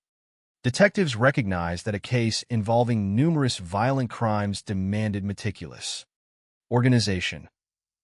Every recovered item of evidence had to be traceable. Every forensic examination required documentation. Every witness interview had to be preserved accurately. While investigators focused on evidence, the public experienced the investigation very differently. Across Phoenix, everyday behavior continued changing in response to the ongoing violence. Neighborhood associations organized volunteer patrols in an effort to increase visibility after dark.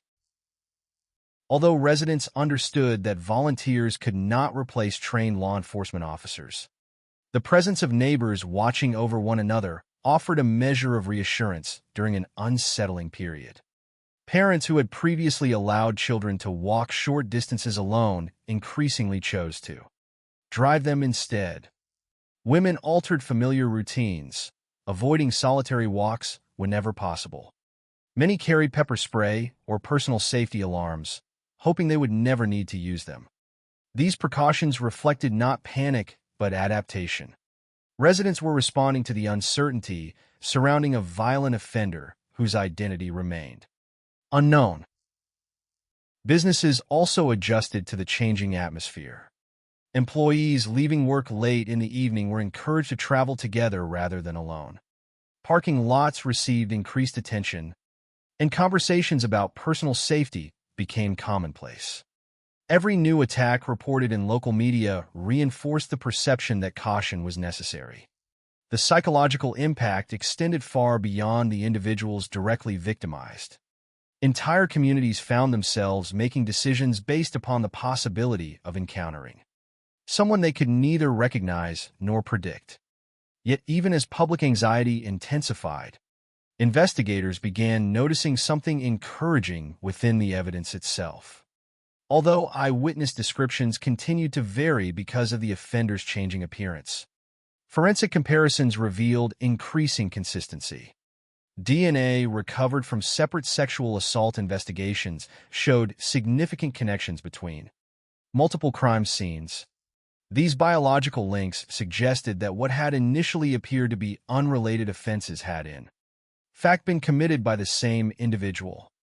The importance of this discovery cannot be overstated. Witnesses can misremember details, especially under extreme stress. Clothing can change. Hairstyles can change. Disguises can alter appearance dramatically. DNA does not depend upon memory. It provides an objective scientific connection that remains constant regardless of how an offender attempts to conceal his identity. At the same time, ballistics specialists continued examining firearms evidence recovered from homicide investigations.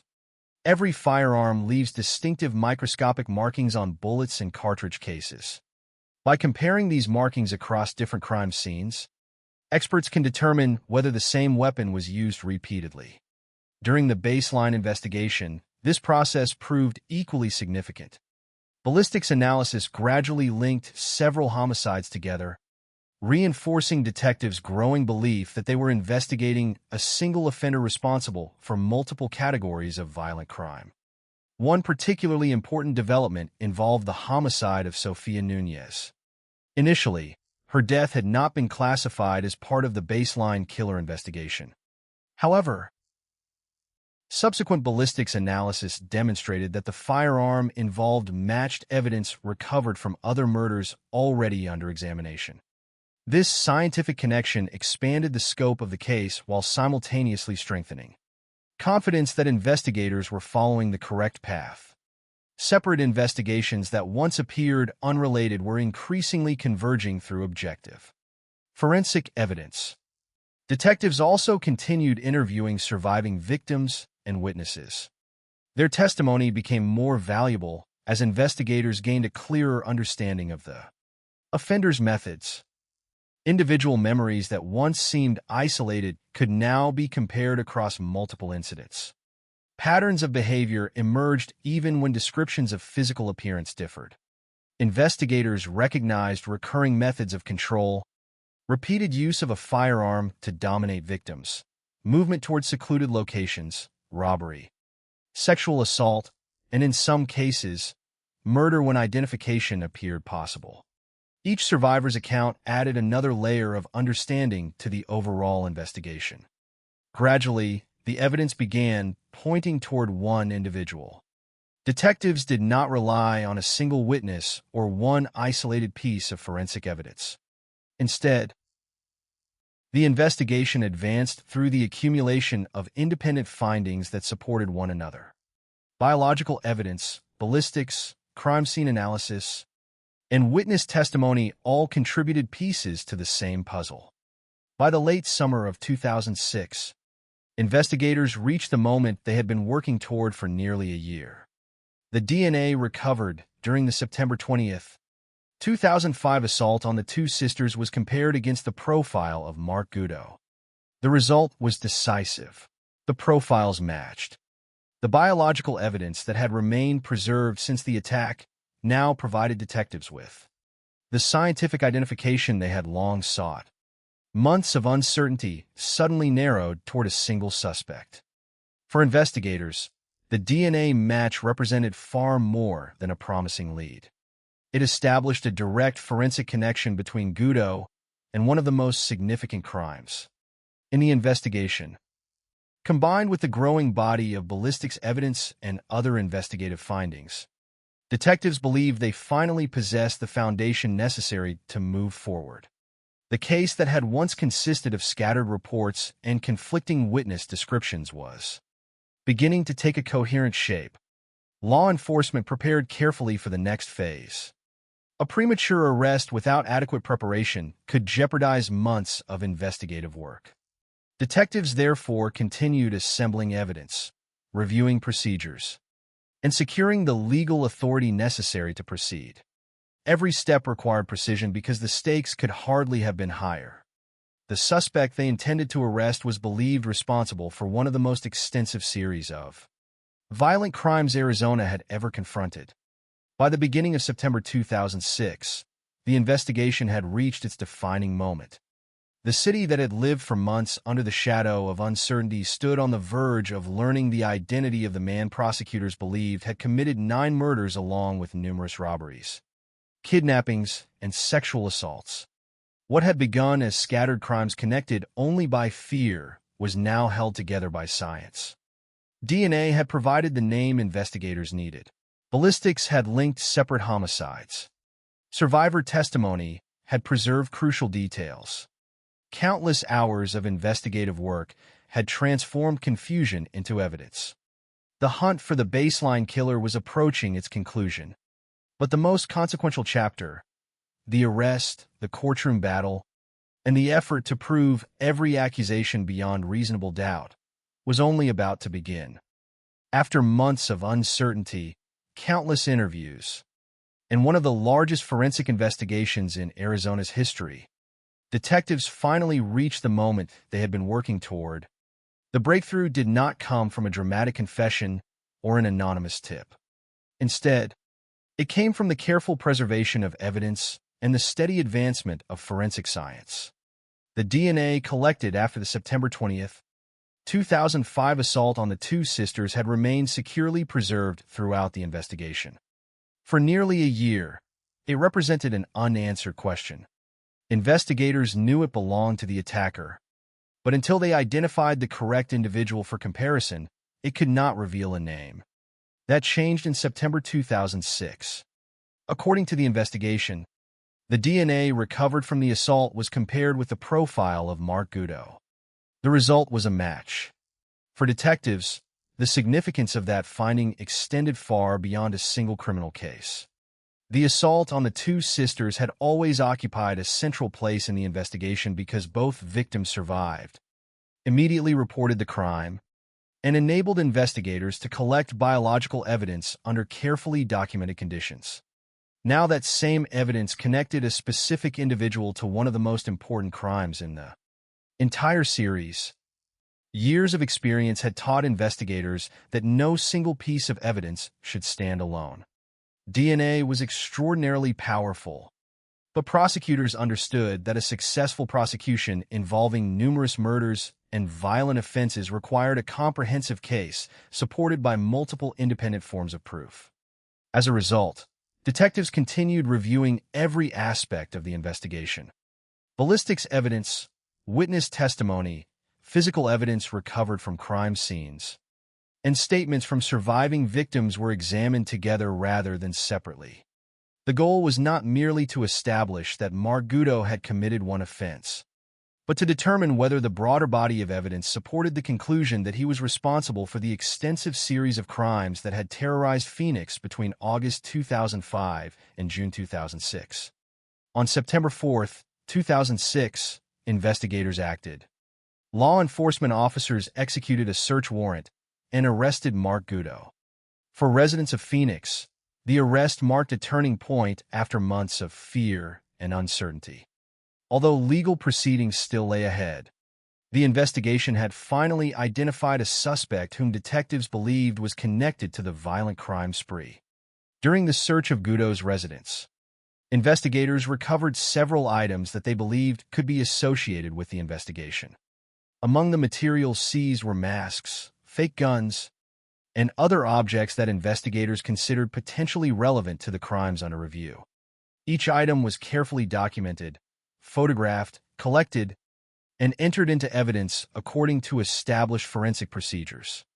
Detectives did not rely solely upon these recovered objects. Instead, they treated them as part of a much larger evidentiary picture that already included DNA, ballistics analysis, witness testimony, and crime scene documentation. The investigation continued even after the arrest. Detectives revisited earlier case files with renewed focus, comparing existing evidence against the suspect now in custody. Laboratory specialists conducted additional examinations where necessary. Prosecutors worked closely with investigators to organize what had become an extraordinarily large body of material into a coherent legal case. Every charge required proof. Every allegation required supporting evidence capable of withstanding scrutiny from defense attorneys, judges, and ultimately the jury. The sheer scale of the prosecution reflected the extraordinary number of alleged crimes. According to prosecutors, Gutto was responsible for 9 counts of first-degree murder, numerous sexual assaults, kidnappings, armed robberies, sexual offenses involving a minor, and many additional violent felonies committed during the approximately 10-month crime spree. Preparing such a case required years rather than months. Every witness had to be interviewed repeatedly. Every forensic report had to be verified. Every procedural step had to comply with legal standards designed to protect the integrity of the judicial process.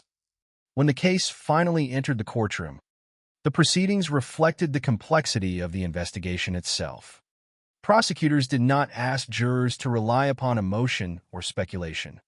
Instead, they presented what they argued was an interconnected body of scientific and testimonial evidence.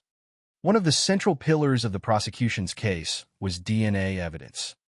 Prosecutors explained how biological material recovered from the assault on the 2 sisters had been preserved and later matched to Mark Gutto. They argued that this forensic connection placed him directly at one of the crime scenes and established an objective link independent of eyewitness memory. Another critical component involved ballistics. Firearms experts described how microscopic markings found on bullets and cartridge cases allowed investigators to determine that several homicides had been committed using the same firearm. This analysis proved especially significant in connecting the death of Sofia Nunez to the broader baseline killer investigation after her case had initially been considered separately. Prosecutors argued that the ballistics evidence demonstrated continuity across multiple murders and supported the conclusion that they had been committed by the same offender. The prosecution also relied heavily upon testimony from surviving victims and other witnesses.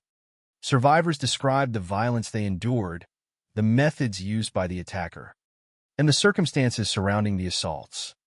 Their testimony offered the jury direct accounts from individuals who had experienced the crimes and survived to describe them.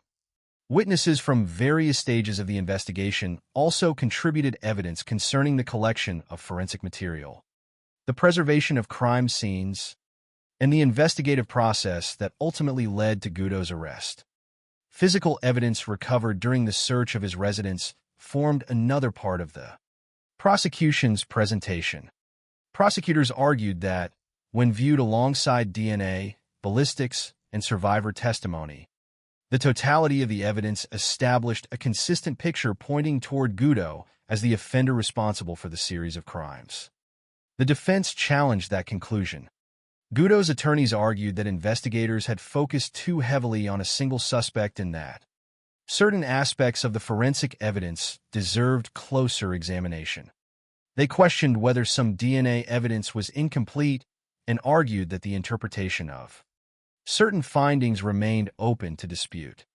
Their position reflected a fundamental principle of the criminal justice system. The prosecution bears the burden of proving guilt beyond a reasonable doubt. Defense counsel sought to persuade jurors that the evidence did not satisfy that demanding legal standard across every allegation presented. The courtroom therefore became the setting for an extensive examination of forensic science, investigative procedure, and witness credibility.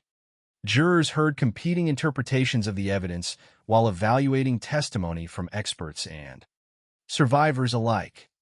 Rather than deciding the case on a single dramatic moment, they were asked to consider the cumulative weight of numerous independent forms of evidence collected over the course of a lengthy investigation. The proceedings extended over several years, reflecting both the complexity of the case and the number of charges involved. Eventually, in 2011, the jury reached its verdict.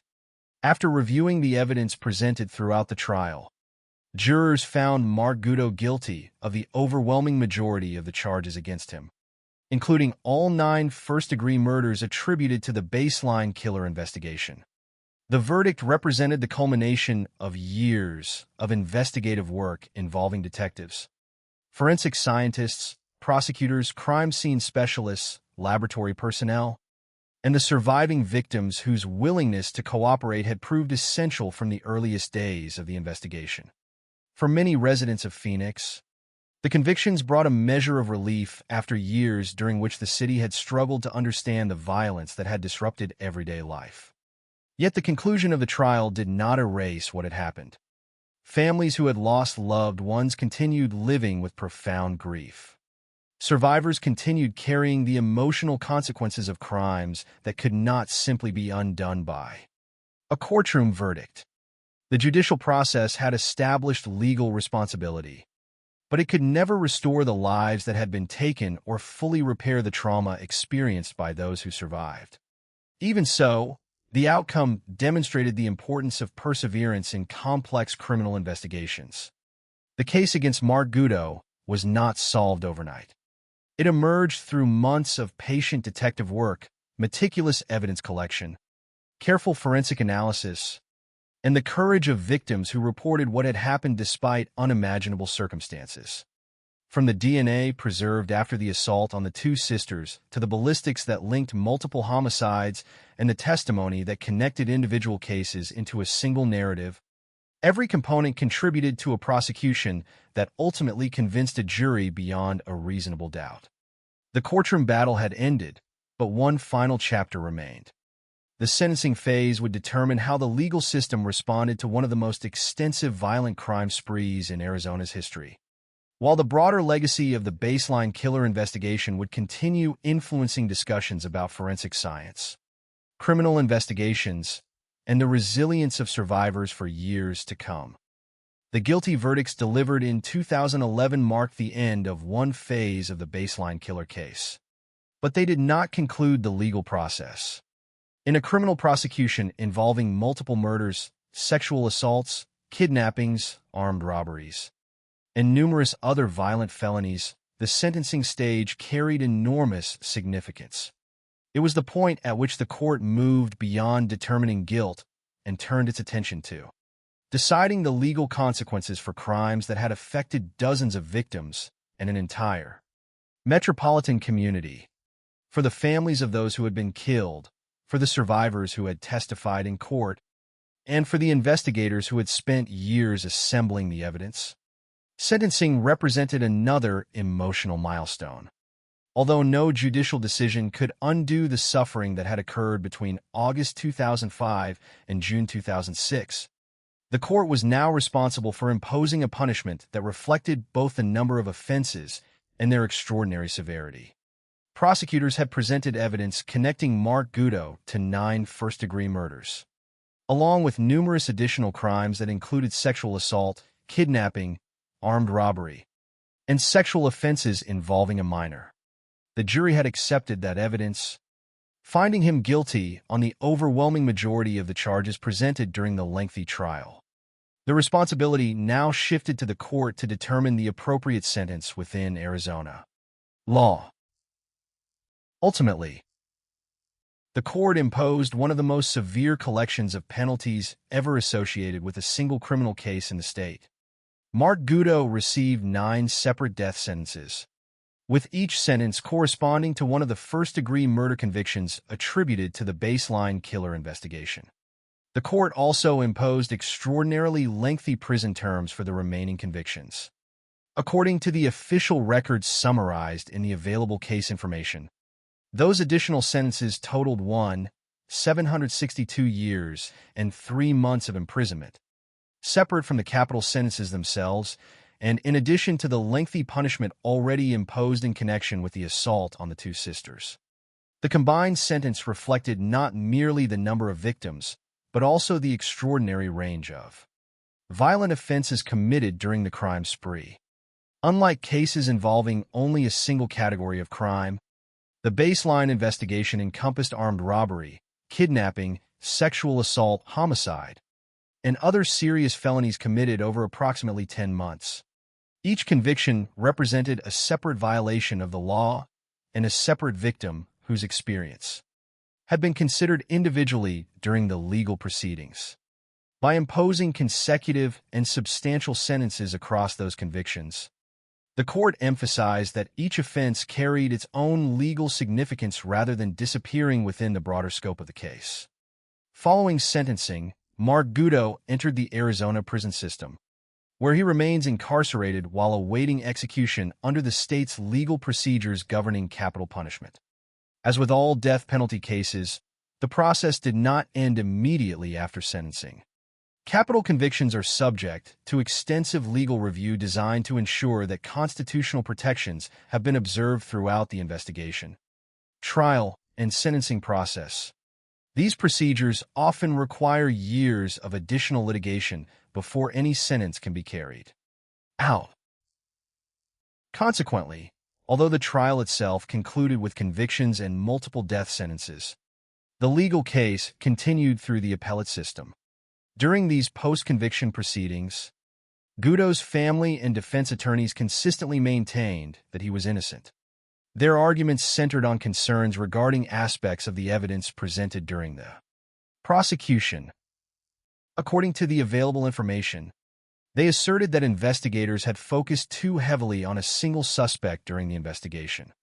They also argued that certain DNA evidence involved incomplete samples and that the interpretation of portions of the forensic evidence remained open to dispute. Such arguments reflected the defense's continued effort to challenge the prosecution's conclusions, even after the jury had reached its verdict. Within the American legal system, post-conviction review provides defendants the opportunity to raise questions concerning evidence, procedure, and legal interpretation. These proceedings form an established part of the judicial process, rather than an unusual exception. The existence of appeals does not imply that convictions are necessarily unreliable. Instead, appellate review serves as an additional safeguard intended to examine whether the trial complied with applicable legal standards. In Gutto's case, those challenges required courts to evaluate the evidence presented during trial alongside the legal arguments advanced by the defense. Ultimately, the courts concluded that the convictions should remain in place.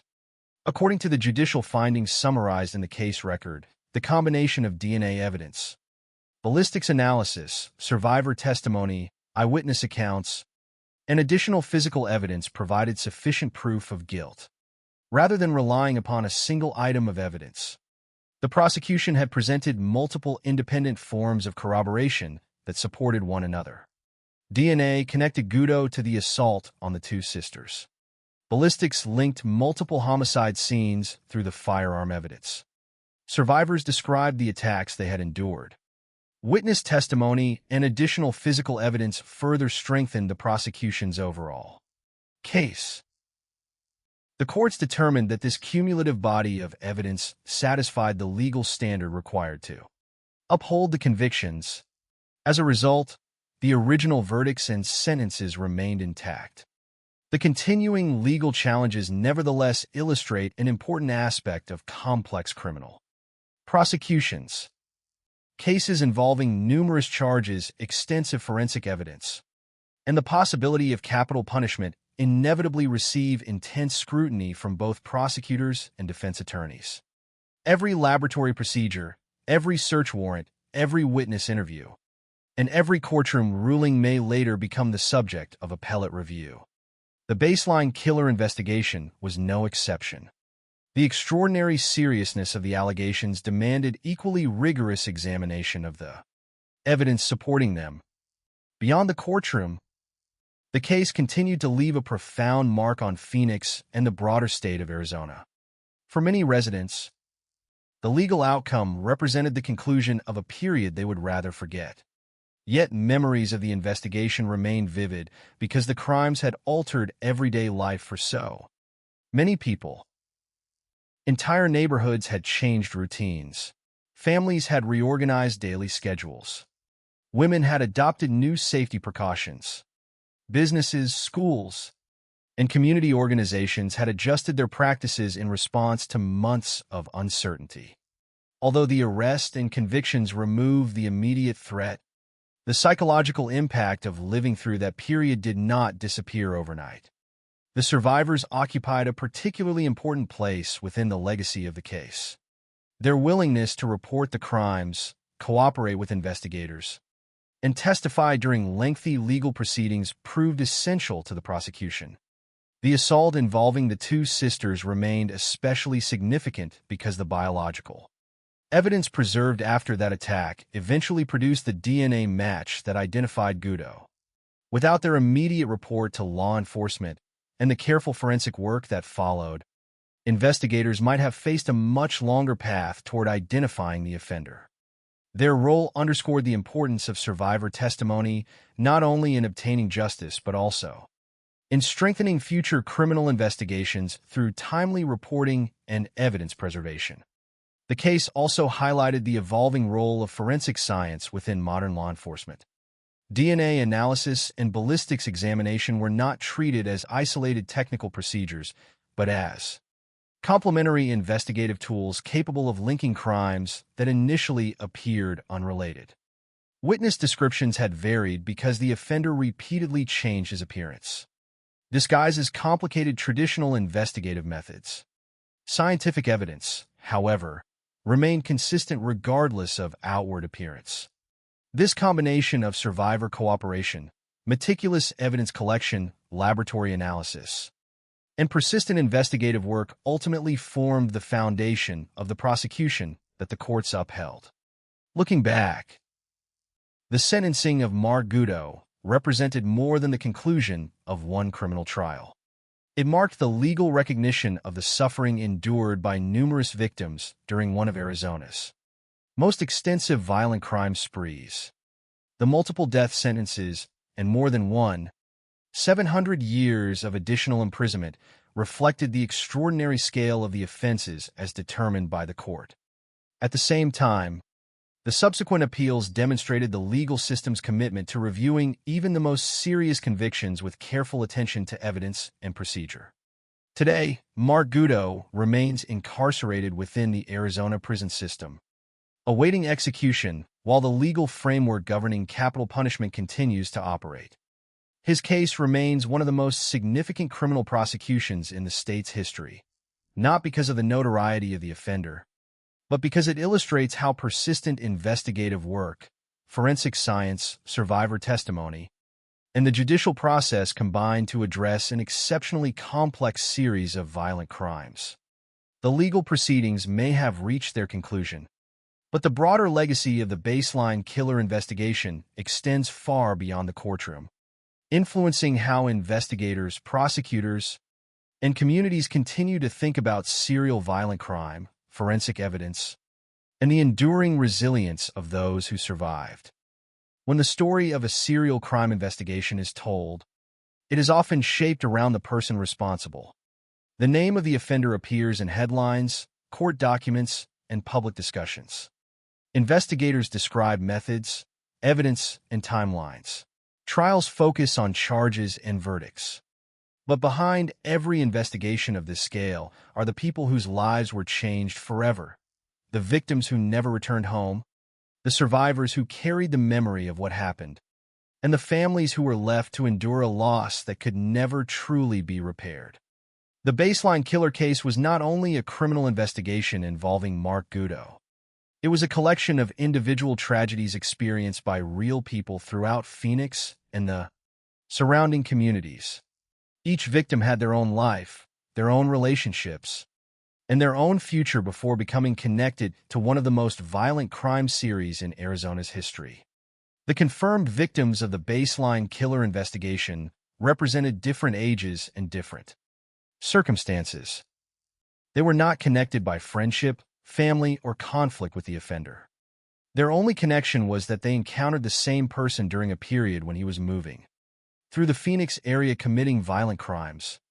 This lack of connection was one of the most frightening aspects of the investigation.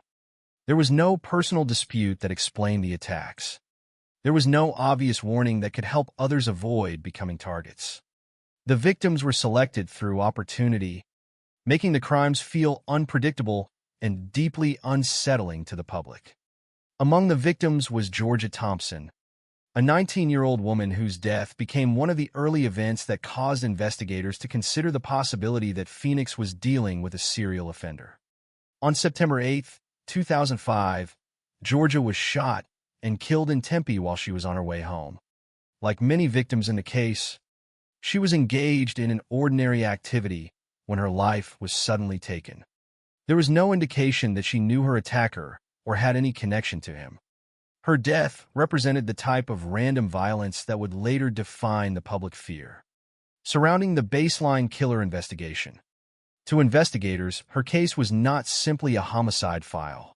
It was a life interrupted. Behind the evidence, photographs, and reports was a young woman whose family and loved ones were forced to experience a loss they could never have anticipated. Another victim was Tina Washington, 39 years old, who was killed on December 12, 2005. According to the case information, she was robbed before being shot at close range. Her death demonstrated a disturbing pattern investigators were beginning to recognize: the combination of robbery and lethal violence. The offender did not merely steal from victims. In some cases, prosecutors argued, he was willing to use deadly force to eliminate anyone who might identify him. Tina's death contributed to the growing belief that the crimes occurring throughout Phoenix were connected by a single individual who was becoming increasingly dangerous. On February 20, 2006, the violence reached another devastating level when Romelia Vargas and Myrna Palmer-Roman were both killed on the same day. Their deaths became a major turning point because investigators increasingly believed that multiple homicide cases previously examined separately were part of the same series. The possibility that one offender could be responsible for several murders changed the urgency of the investigation. Behind that investigative development, however, were two families facing unimaginable grief. The discovery that their loved ones had become part of a larger criminal pattern did not lessen the personal tragedy. It only added another painful dimension to their loss. Sofia Nunez was another victim whose case later became connected to the Baseline Killer investigation through forensic analysis. Initially, her homicide was not considered part of the same series. However, ballistics examination later determined that the firearm evidence connected her death to other murders attributed to Gutto. This scientific discovery expanded the known scope of the investigation and provided another family with the painful confirmation that their loved one's death was connected to a much larger chain of violence. While the murders received significant attention, the sexual assault victims also represent a central part of the case. Many survived attacks that left lasting physical and emotional consequences. Their experiences revealed another dimension of the offender's behavior: the use of intimidation, firearms, threats, and control to dominate victims. These survivors were not simply witnesses in a criminal case. They were individuals who had endured traumatic events and then faced the difficult decision of reporting what happened, speaking with investigators, and eventually participating in a legal process that required them to revisit those experiences. The assault involving the two sisters on September 20th, 2005, became one of the most important moments in the investigation because their survival allowed investigators to collect DNA evidence that would later identify Mark Gutto. But beyond its investigative importance, the event represented the human reality behind the forensic evidence. The sisters were confronted by an armed attacker, forced into an isolated area, and subjected to threats of deadly violence. One of them was pregnant, making the situation even more terrifying. The offender threatened not only the woman's life, but also the life of her unborn child. Despite the trauma they experienced, the sisters demonstrated extraordinary strength by reporting the assault and cooperating with investigators.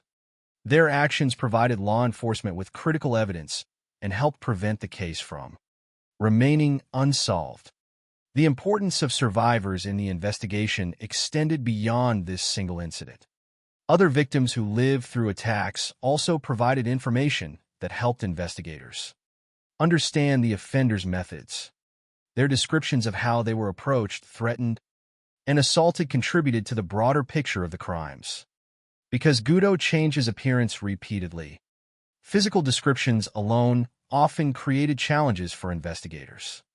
However, the experiences of survivors reveal patterns in behavior that helped connect separate cases. Their testimony became an essential part of the prosecution's case years later.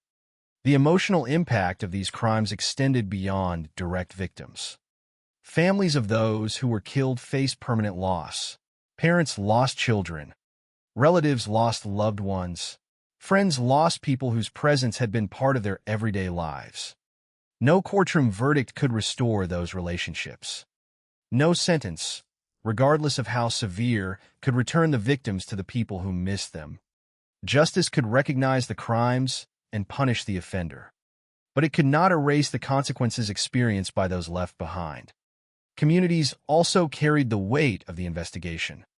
During the months when the baseline killer remained unidentified, fear affected thousands of people who had never met the victims but understood that the attacks could happen to anyone. Residents changed habits not because they knew the victims personally, but because they saw their own lives reflected in those victims' experiences. A person walking home, someone leaving work, a woman completing an ordinary task outside her home. The crimes transformed everyday activities into reminders of vulnerability. Yet the story of the victims is not only a story of fear and suffering. It is also a story of resilience. The survivors who came forward played a vital role in bringing the investigation forward. Families of victims continued seeking justice while preserving the memory of those they lost. Investigators, prosecutors, and community members worked toward accountability not because the damage could be undone, but because acknowledging the truth mattered. The baseline killer case remains remembered not simply because of the number of crimes involved or the severity of the sentences imposed. It remains significant because it demonstrates the human cost behind every criminal investigation. Statistics can summarize the number of victims, the number of charges, and the length of sentences. But those numbers represent individual lives. Each person affected by the case had a story before the crimes occurred. They had families, memories, plans, and futures. Remembering that reality is essential when examining cases of extreme violence. The investigation into Mark Gutto ultimately centered on evidence and legal responsibility. But the reason justice was pursued was because real people suffered real harm. Behind every page of evidence and every courtroom argument were the lives of those who deserve to be remembered not only as victims of a criminal case, but as individuals whose existence mattered long before their names became connected to the baseline killer investigation. The arrest and conviction of Mark Gutto brought an end to the immediate search for the person responsible for the baseline killer crimes. But the impact of the case continued long after the courtroom proceedings ended. The investigation became more than a criminal case involving one offender.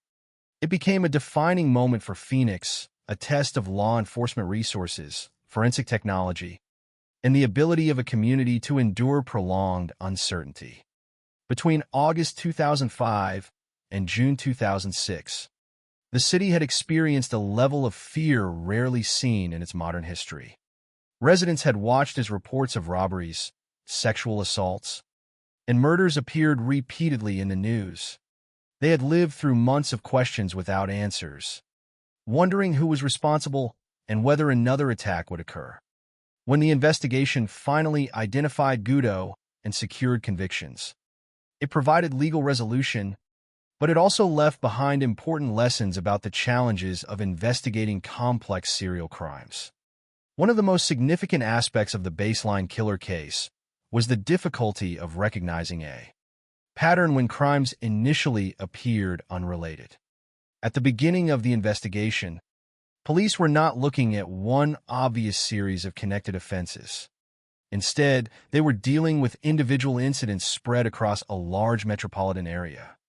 Different victims, different locations, different circumstances. The offender changed his appearance repeatedly, sometimes appearing like a construction worker, sometimes disguising himself with wigs, masks, or other changes in appearance.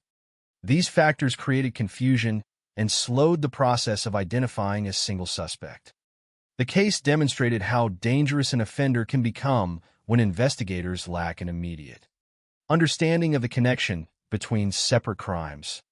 Modern criminal investigations often depend on recognizing patterns quickly, but patterns are not always visible at the beginning.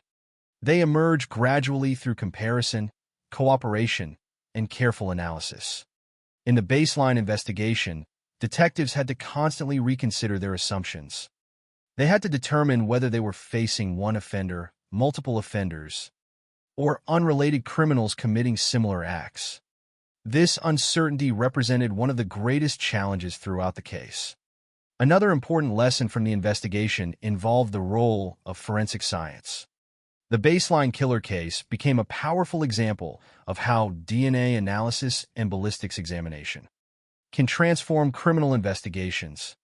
Early in the investigation, eyewitness descriptions created difficulties because the offender appeared to alter his appearance. Human memory, especially during traumatic events, can be complicated. Victims and witnesses may remember important details, but those memories may not always provide a complete or consistent physical description of a suspect. In contrast, forensic evidence offered investigators a different type of information, one based on scientific comparison rather than visual identification. The DNA recovered from the assault involving the two sisters became the breakthrough that allowed investigators to identify Mark Gudo. That evidence had remained preserved while detectives continued searching for answers. When it was eventually compared against Gudo's DNA profile, it provided the direct connection investigators needed. The significance of this moment extended beyond the individual case. It demonstrated the importance of properly collecting, preserving, and analyzing biological evidence. Without careful forensic procedures, the evidence recovered from the crime scene might never have achieved its full value. Ballistics analysis provided another crucial element. By examining bullets and cartridge cases, experts were able to determine that certain crimes involved the same firearm. This scientific connection helped investigators link separate homicide cases, including the death of Sofia Nunez, whose murder had not initially been considered part of the baseline killer series. The combination of DNA and ballistics created a stronger investigative foundation than either method could have provided alone. One form of evidence connected sexual assault cases through biological material. Another connected homicide cases through firearm evidence. Together, they helped create a broader picture of the crimes. The investigation also highlighted the importance of survivors and witnesses in solving violent crimes. In many cases involving serial offenders, the ability to identify and prosecute the perpetrator depends not only on forensic technology, but also on the courage of people who come forward. The two sisters who survived the September 20th, 2005 assault played a critical role in the investigation by immediately reporting the crime and allowing investigators to collect evidence. Their decision provided law enforcement with the biological material that eventually led to Gudo's identification. Other survivors also contributed by sharing their experiences with investigators and later testifying in court. Their accounts helped explain the offender's methods and provided context that physical evidence alone could not reveal. Their participation required revisiting traumatic experiences, yet their cooperation became an essential part of the pursuit of justice. The case also changed the way many residents viewed safety within their own communities. Before the baseline killer investigation, many people believed danger was something that happened somewhere else, to someone else. The crimes challenged that assumption.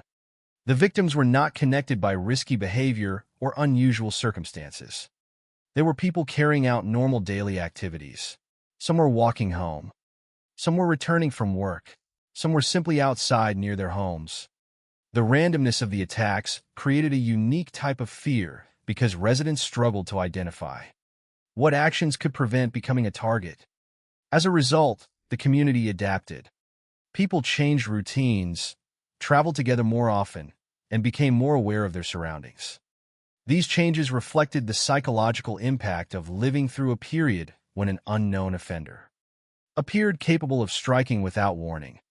The baseline killer investigation also demonstrated the importance of coordination between different areas of law enforcement and forensic analysis. A case involving numerous crimes across a large metropolitan area requires communication, organization, and the ability to combine information from different sources. Detectives, laboratory specialists, crime scene investigators, prosecutors, and witnesses each contributed a different piece of the final case. No single person or department solved the investigation alone.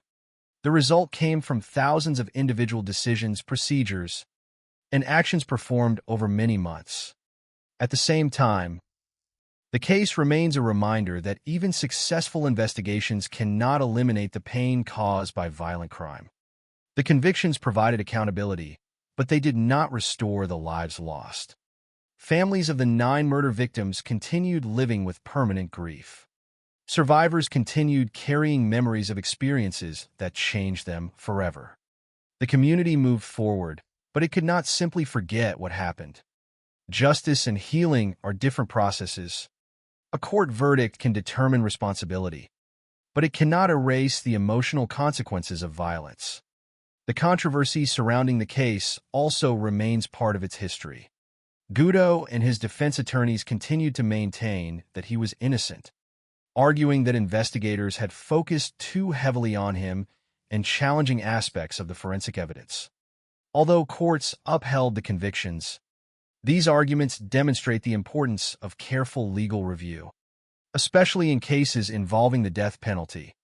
The criminal justice system must balance the need for accountability with the responsibility to ensure that convictions are supported by reliable evidence and fair procedures. Ultimately, the baseline killer case remains one of the most significant criminal investigations in Arizona because it combined nearly every challenge that can confront law enforcement. Multiple crime scenes, changing suspect descriptions, large amounts of evidence, numerous victims, public pressure, and the need for scientific precision. It showed how difficult it can be to identify a serial offender who adapts his behavior and appearance to avoid detection. It also showed how persistence, forensic technology, and the cooperation of survivors can eventually bring clarity to even the most complex investigations. The story of Mark Gudo is remembered because of the violence he committed, but the lasting lessons of the case belong to the people who worked to solve it and the victims whose lives gave the investigation its purpose. The evidence, the courtroom proceedings, and the sentences imposed all represent parts of the legal response. But beyond those elements is a deeper reminder.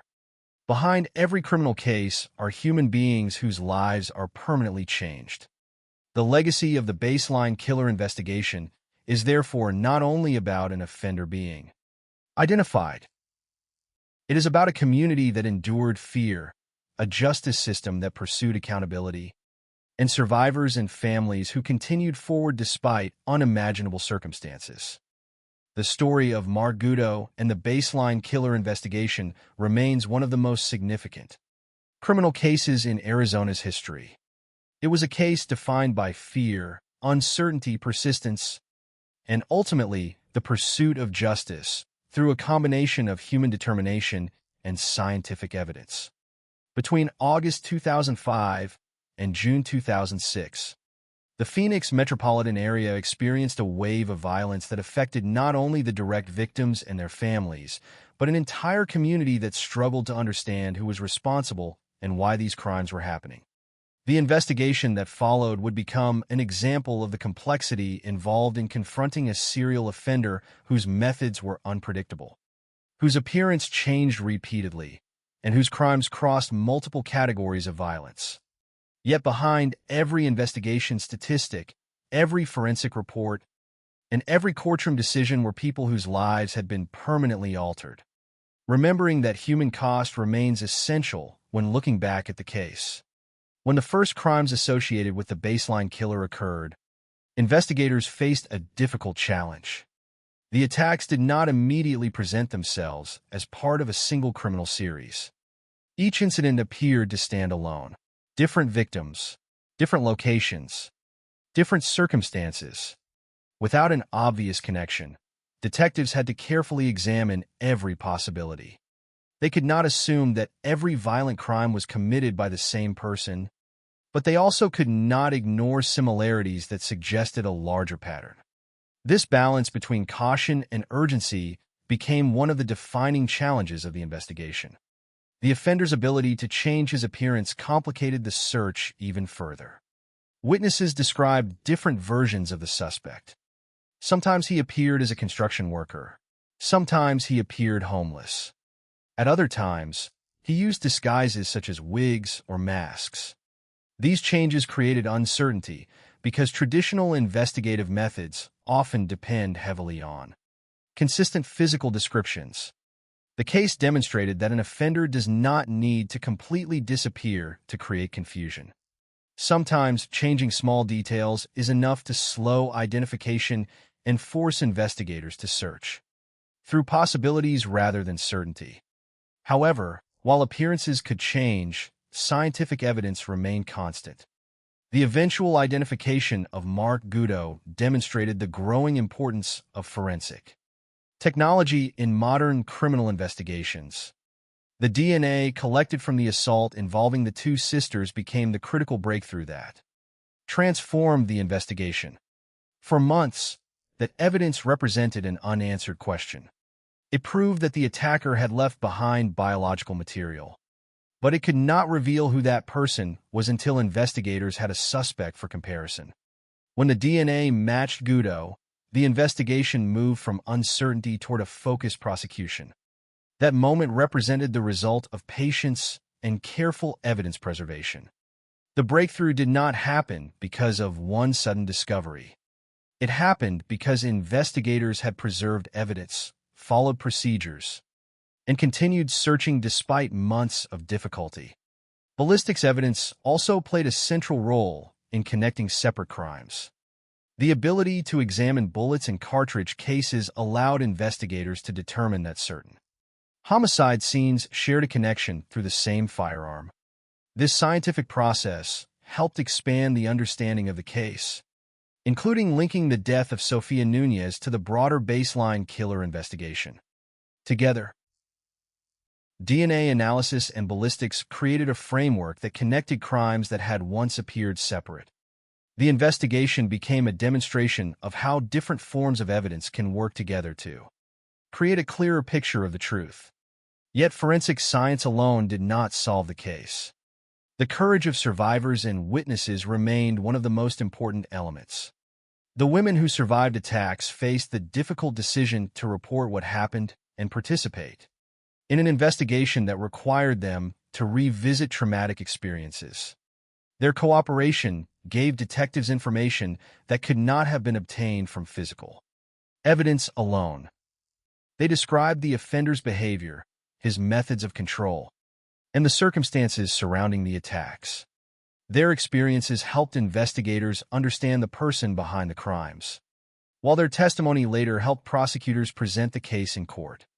The assault involving the two sisters represented the intersection of tragedy and investigative importance.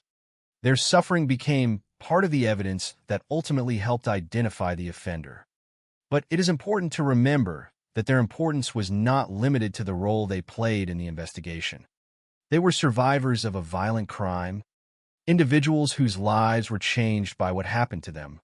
The same is true for every survivor and every family connected to the case. They were not simply names in a legal file. They were people with relationships, memories, and futures that existed before the crimes occurred. The 9 murder victims attributed to the baseline killer investigation represented 9 individual lives lost. Georgia Thompson, Tina Washington, Romelia Vargas, Myrna Palmeroman, Sophia Nunez. And the other victims were not merely evidence supporting a prosecution. They were people whose families experienced permanent loss. Their deaths created pain that no verdict or sentence could completely resolve. The justice system could recognize responsibility and impose punishment, but it could not reverse the harm that had already occurred. This distinction is important when examining cases involving extreme violence. A conviction represents accountability, but it does not erase suffering. The trial of Mark Goudeau reflected the enormous complexity of the investigation. Prosecutors presented DNA evidence, ballistics analysis, witness testimony, and physical evidence collected during the investigation. They argued that these different sources of information created a consistent picture proving Goudeau's responsibility for the crimes. The defense challenged aspects of the evidence and argued that investigators had focused too heavily on one suspect. They questioned the interpretation of certain forensic findings and maintained that Goudeau was innocent. Ultimately, the jury accepted the prosecution's case, finding him guilty of the charges, including all 9 murders attributed to the baseline killer investigation. The sentencing that followed reflected the severity of those convictions. 9 death sentences and more than 700 years of additional imprisonment represented the court's response to a crime spree involving multiple murders, sexual assaults, kidnappings, robberies, and other violent offenses.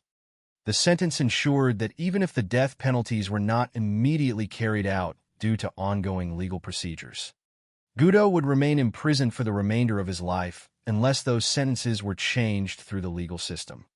The case also demonstrated the importance of continued review within the justice system. Because the death penalty was involved, the convictions remained subject to additional legal scrutiny. Goudeau's family and attorneys continued challenging the convictions, arguing that evidence had been misunderstood or insufficiently examined. Courts reviewed these arguments and determined that the convictions should remain in place. The process reflected the principle that even the most serious criminal cases require careful examination and adherence to legal standards. More than anything, the baseline killer investigation remains a story about resilience. It is a story about detectives who continued working through uncertainty, forensic specialists who carefully analyzed evidence, prosecutors who build a case from thousands of pieces of information, and survivors who found the strength to speak about what happened to them. It is also a story about a community that experienced fear but continued moving forward. Phoenix eventually emerged from that period, but the memory of those months remains part of the city's history. The case serves as a reminder that violent crime affects far more people than those directly involved. It changes neighborhoods, alters routines, and leaves emotional consequences that continue long after a courtroom reaches a verdict. The name baseline killer became associated with one offender, but the true legacy of the investigation belongs to the victims, survivors, families, investigators, and community members whose experiences shaped the pursuit of justice. In the end, the significance of the case is not only that a dangerous offender was identified and convicted, Its deeper meaning lies in the way truth was pursued through evidence, persistence, and the determination to remember those who suffered. The investigation showed that even when fear spreads and answers seem distant, careful work can uncover the truth. Justice may not erase tragedy, but it can acknowledge what happened, hold responsibility where it belongs, and ensure that the victims are remembered not only for how their lives ended, but for the fact that their lives mattered. The conviction of Mark Gutto brought a legal conclusion to one of Arizona's most complex criminal investigations. But the effects of the baseline killer case continued long after the courtroom proceedings ended. A criminal trial can determine guilt, assign responsibility, and impose punishment, but it cannot erase the experiences of those who lived through the crimes. For the survivors, the families of the victims, investigators, and the Phoenix community, the case remained more than a collection of evidence and legal decisions. It became a lasting reminder of vulnerability, perseverance, and the difficult process of rebuilding after a period of extraordinary violence. The investigation into the baseline killer demonstrated that the impact of serial crime extends far beyond the moments when offenses occur. Fear spreads through communities, changing the way people view familiar places and ordinary activities.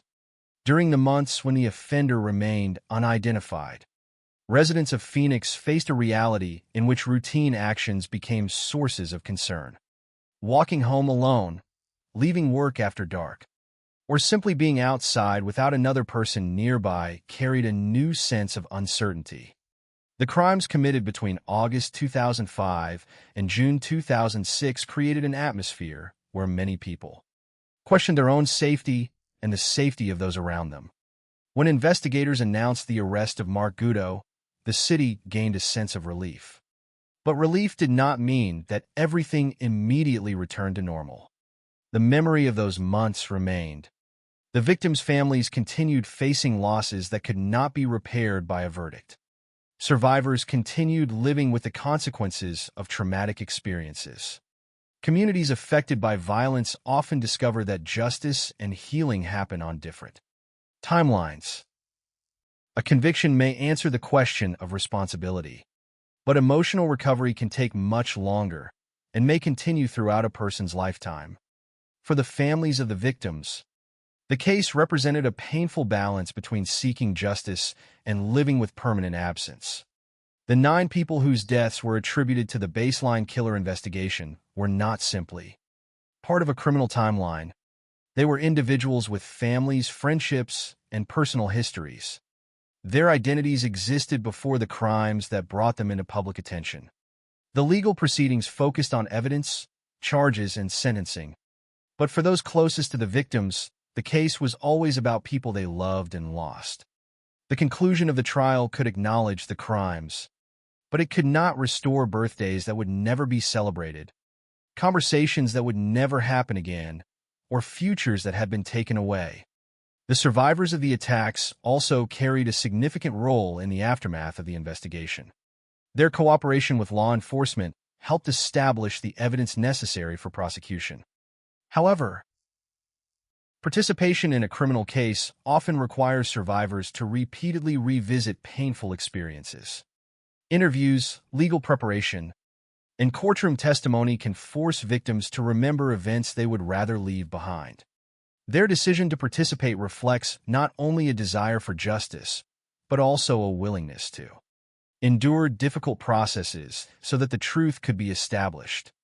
The assault involving the 2 sisters remained one of the most important examples of this. Their immediate report allowed investigators to collect DNA evidence that later became a crucial link to Gutto. Yet the importance of their story should not be reduced only to its investigative value. Their experience represented the personal reality behind the evidence. They were individuals who survived an act of violence and had to continue their lives afterward. Their courage became one of the foundations of the case. But their suffering also remained part of the human cost of the investigation. The baseline killer case also influenced discussions about the role of forensic science in criminal investigations. The case demonstrated how DNA analysis could provide answers when traditional investigative methods face limitations, because the offender changed his appearance and created inconsistent eyewitness descriptions. Physical identification alone proved challenging. Scientific evidence provided another path toward the truth. The DNA connection and the ballistics findings showed how modern investigations increasingly rely on multiple forms of evidence working together. This approach became especially important in complex cases where no single witness or discovery can provide a complete solution. The investigation also highlighted the importance of evidence preservation. The DNA collected from the September 2005 assault did not immediately solve the case. It became valuable only because investigators properly collected and preserved it until a comparison could be made.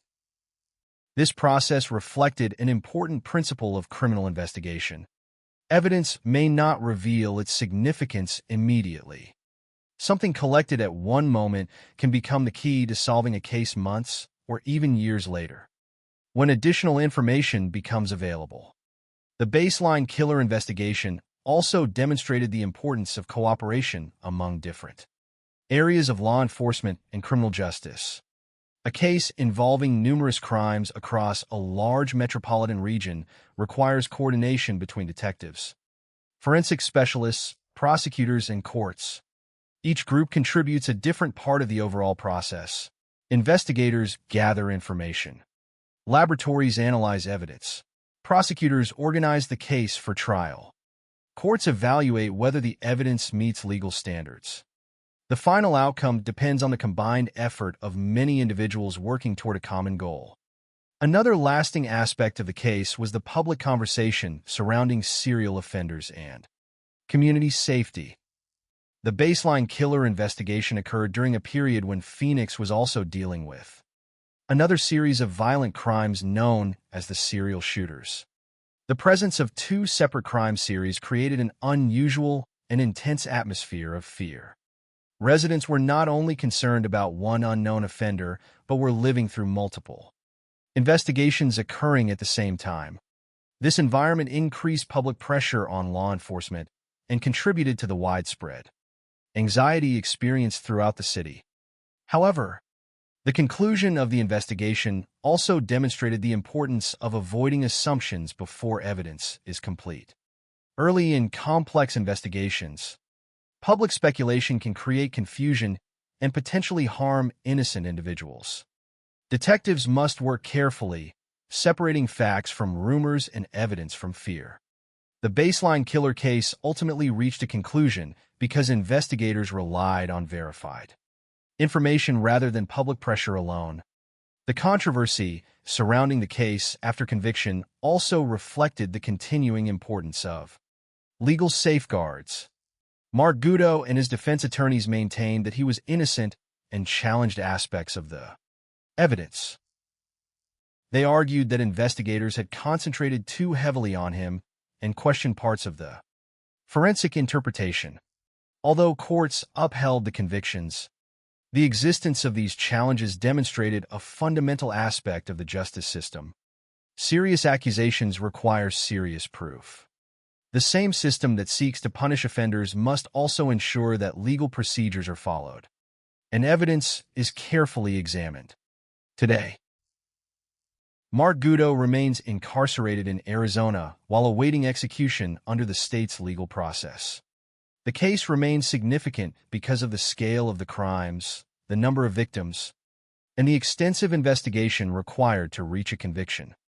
However, its importance extends beyond the identity of the offender. The lasting lesson of the baseline killer investigation is found in the response to the crimes. It is found in the survivors who reported what happened. It is found in the families who continued seeking recognition for their losses. It is found in investigators who continued working despite uncertainty. It is found in the scientific methods that helped reveal connections between crimes that initially seemed separate. Ultimately, the baseline killer case is a reminder that criminal investigations are not only about finding offenders. They are about recognizing harm, preserving truth, and seeking accountability for those affected. The legal system can deliver a verdict, but the memory of the victims and the resilience of survivors remain the most important parts of the story. The case will continue to be studied because it represents both the darkest possibilities of human violence and the determination of people to confront that violence through evidence, justice, and remembrance.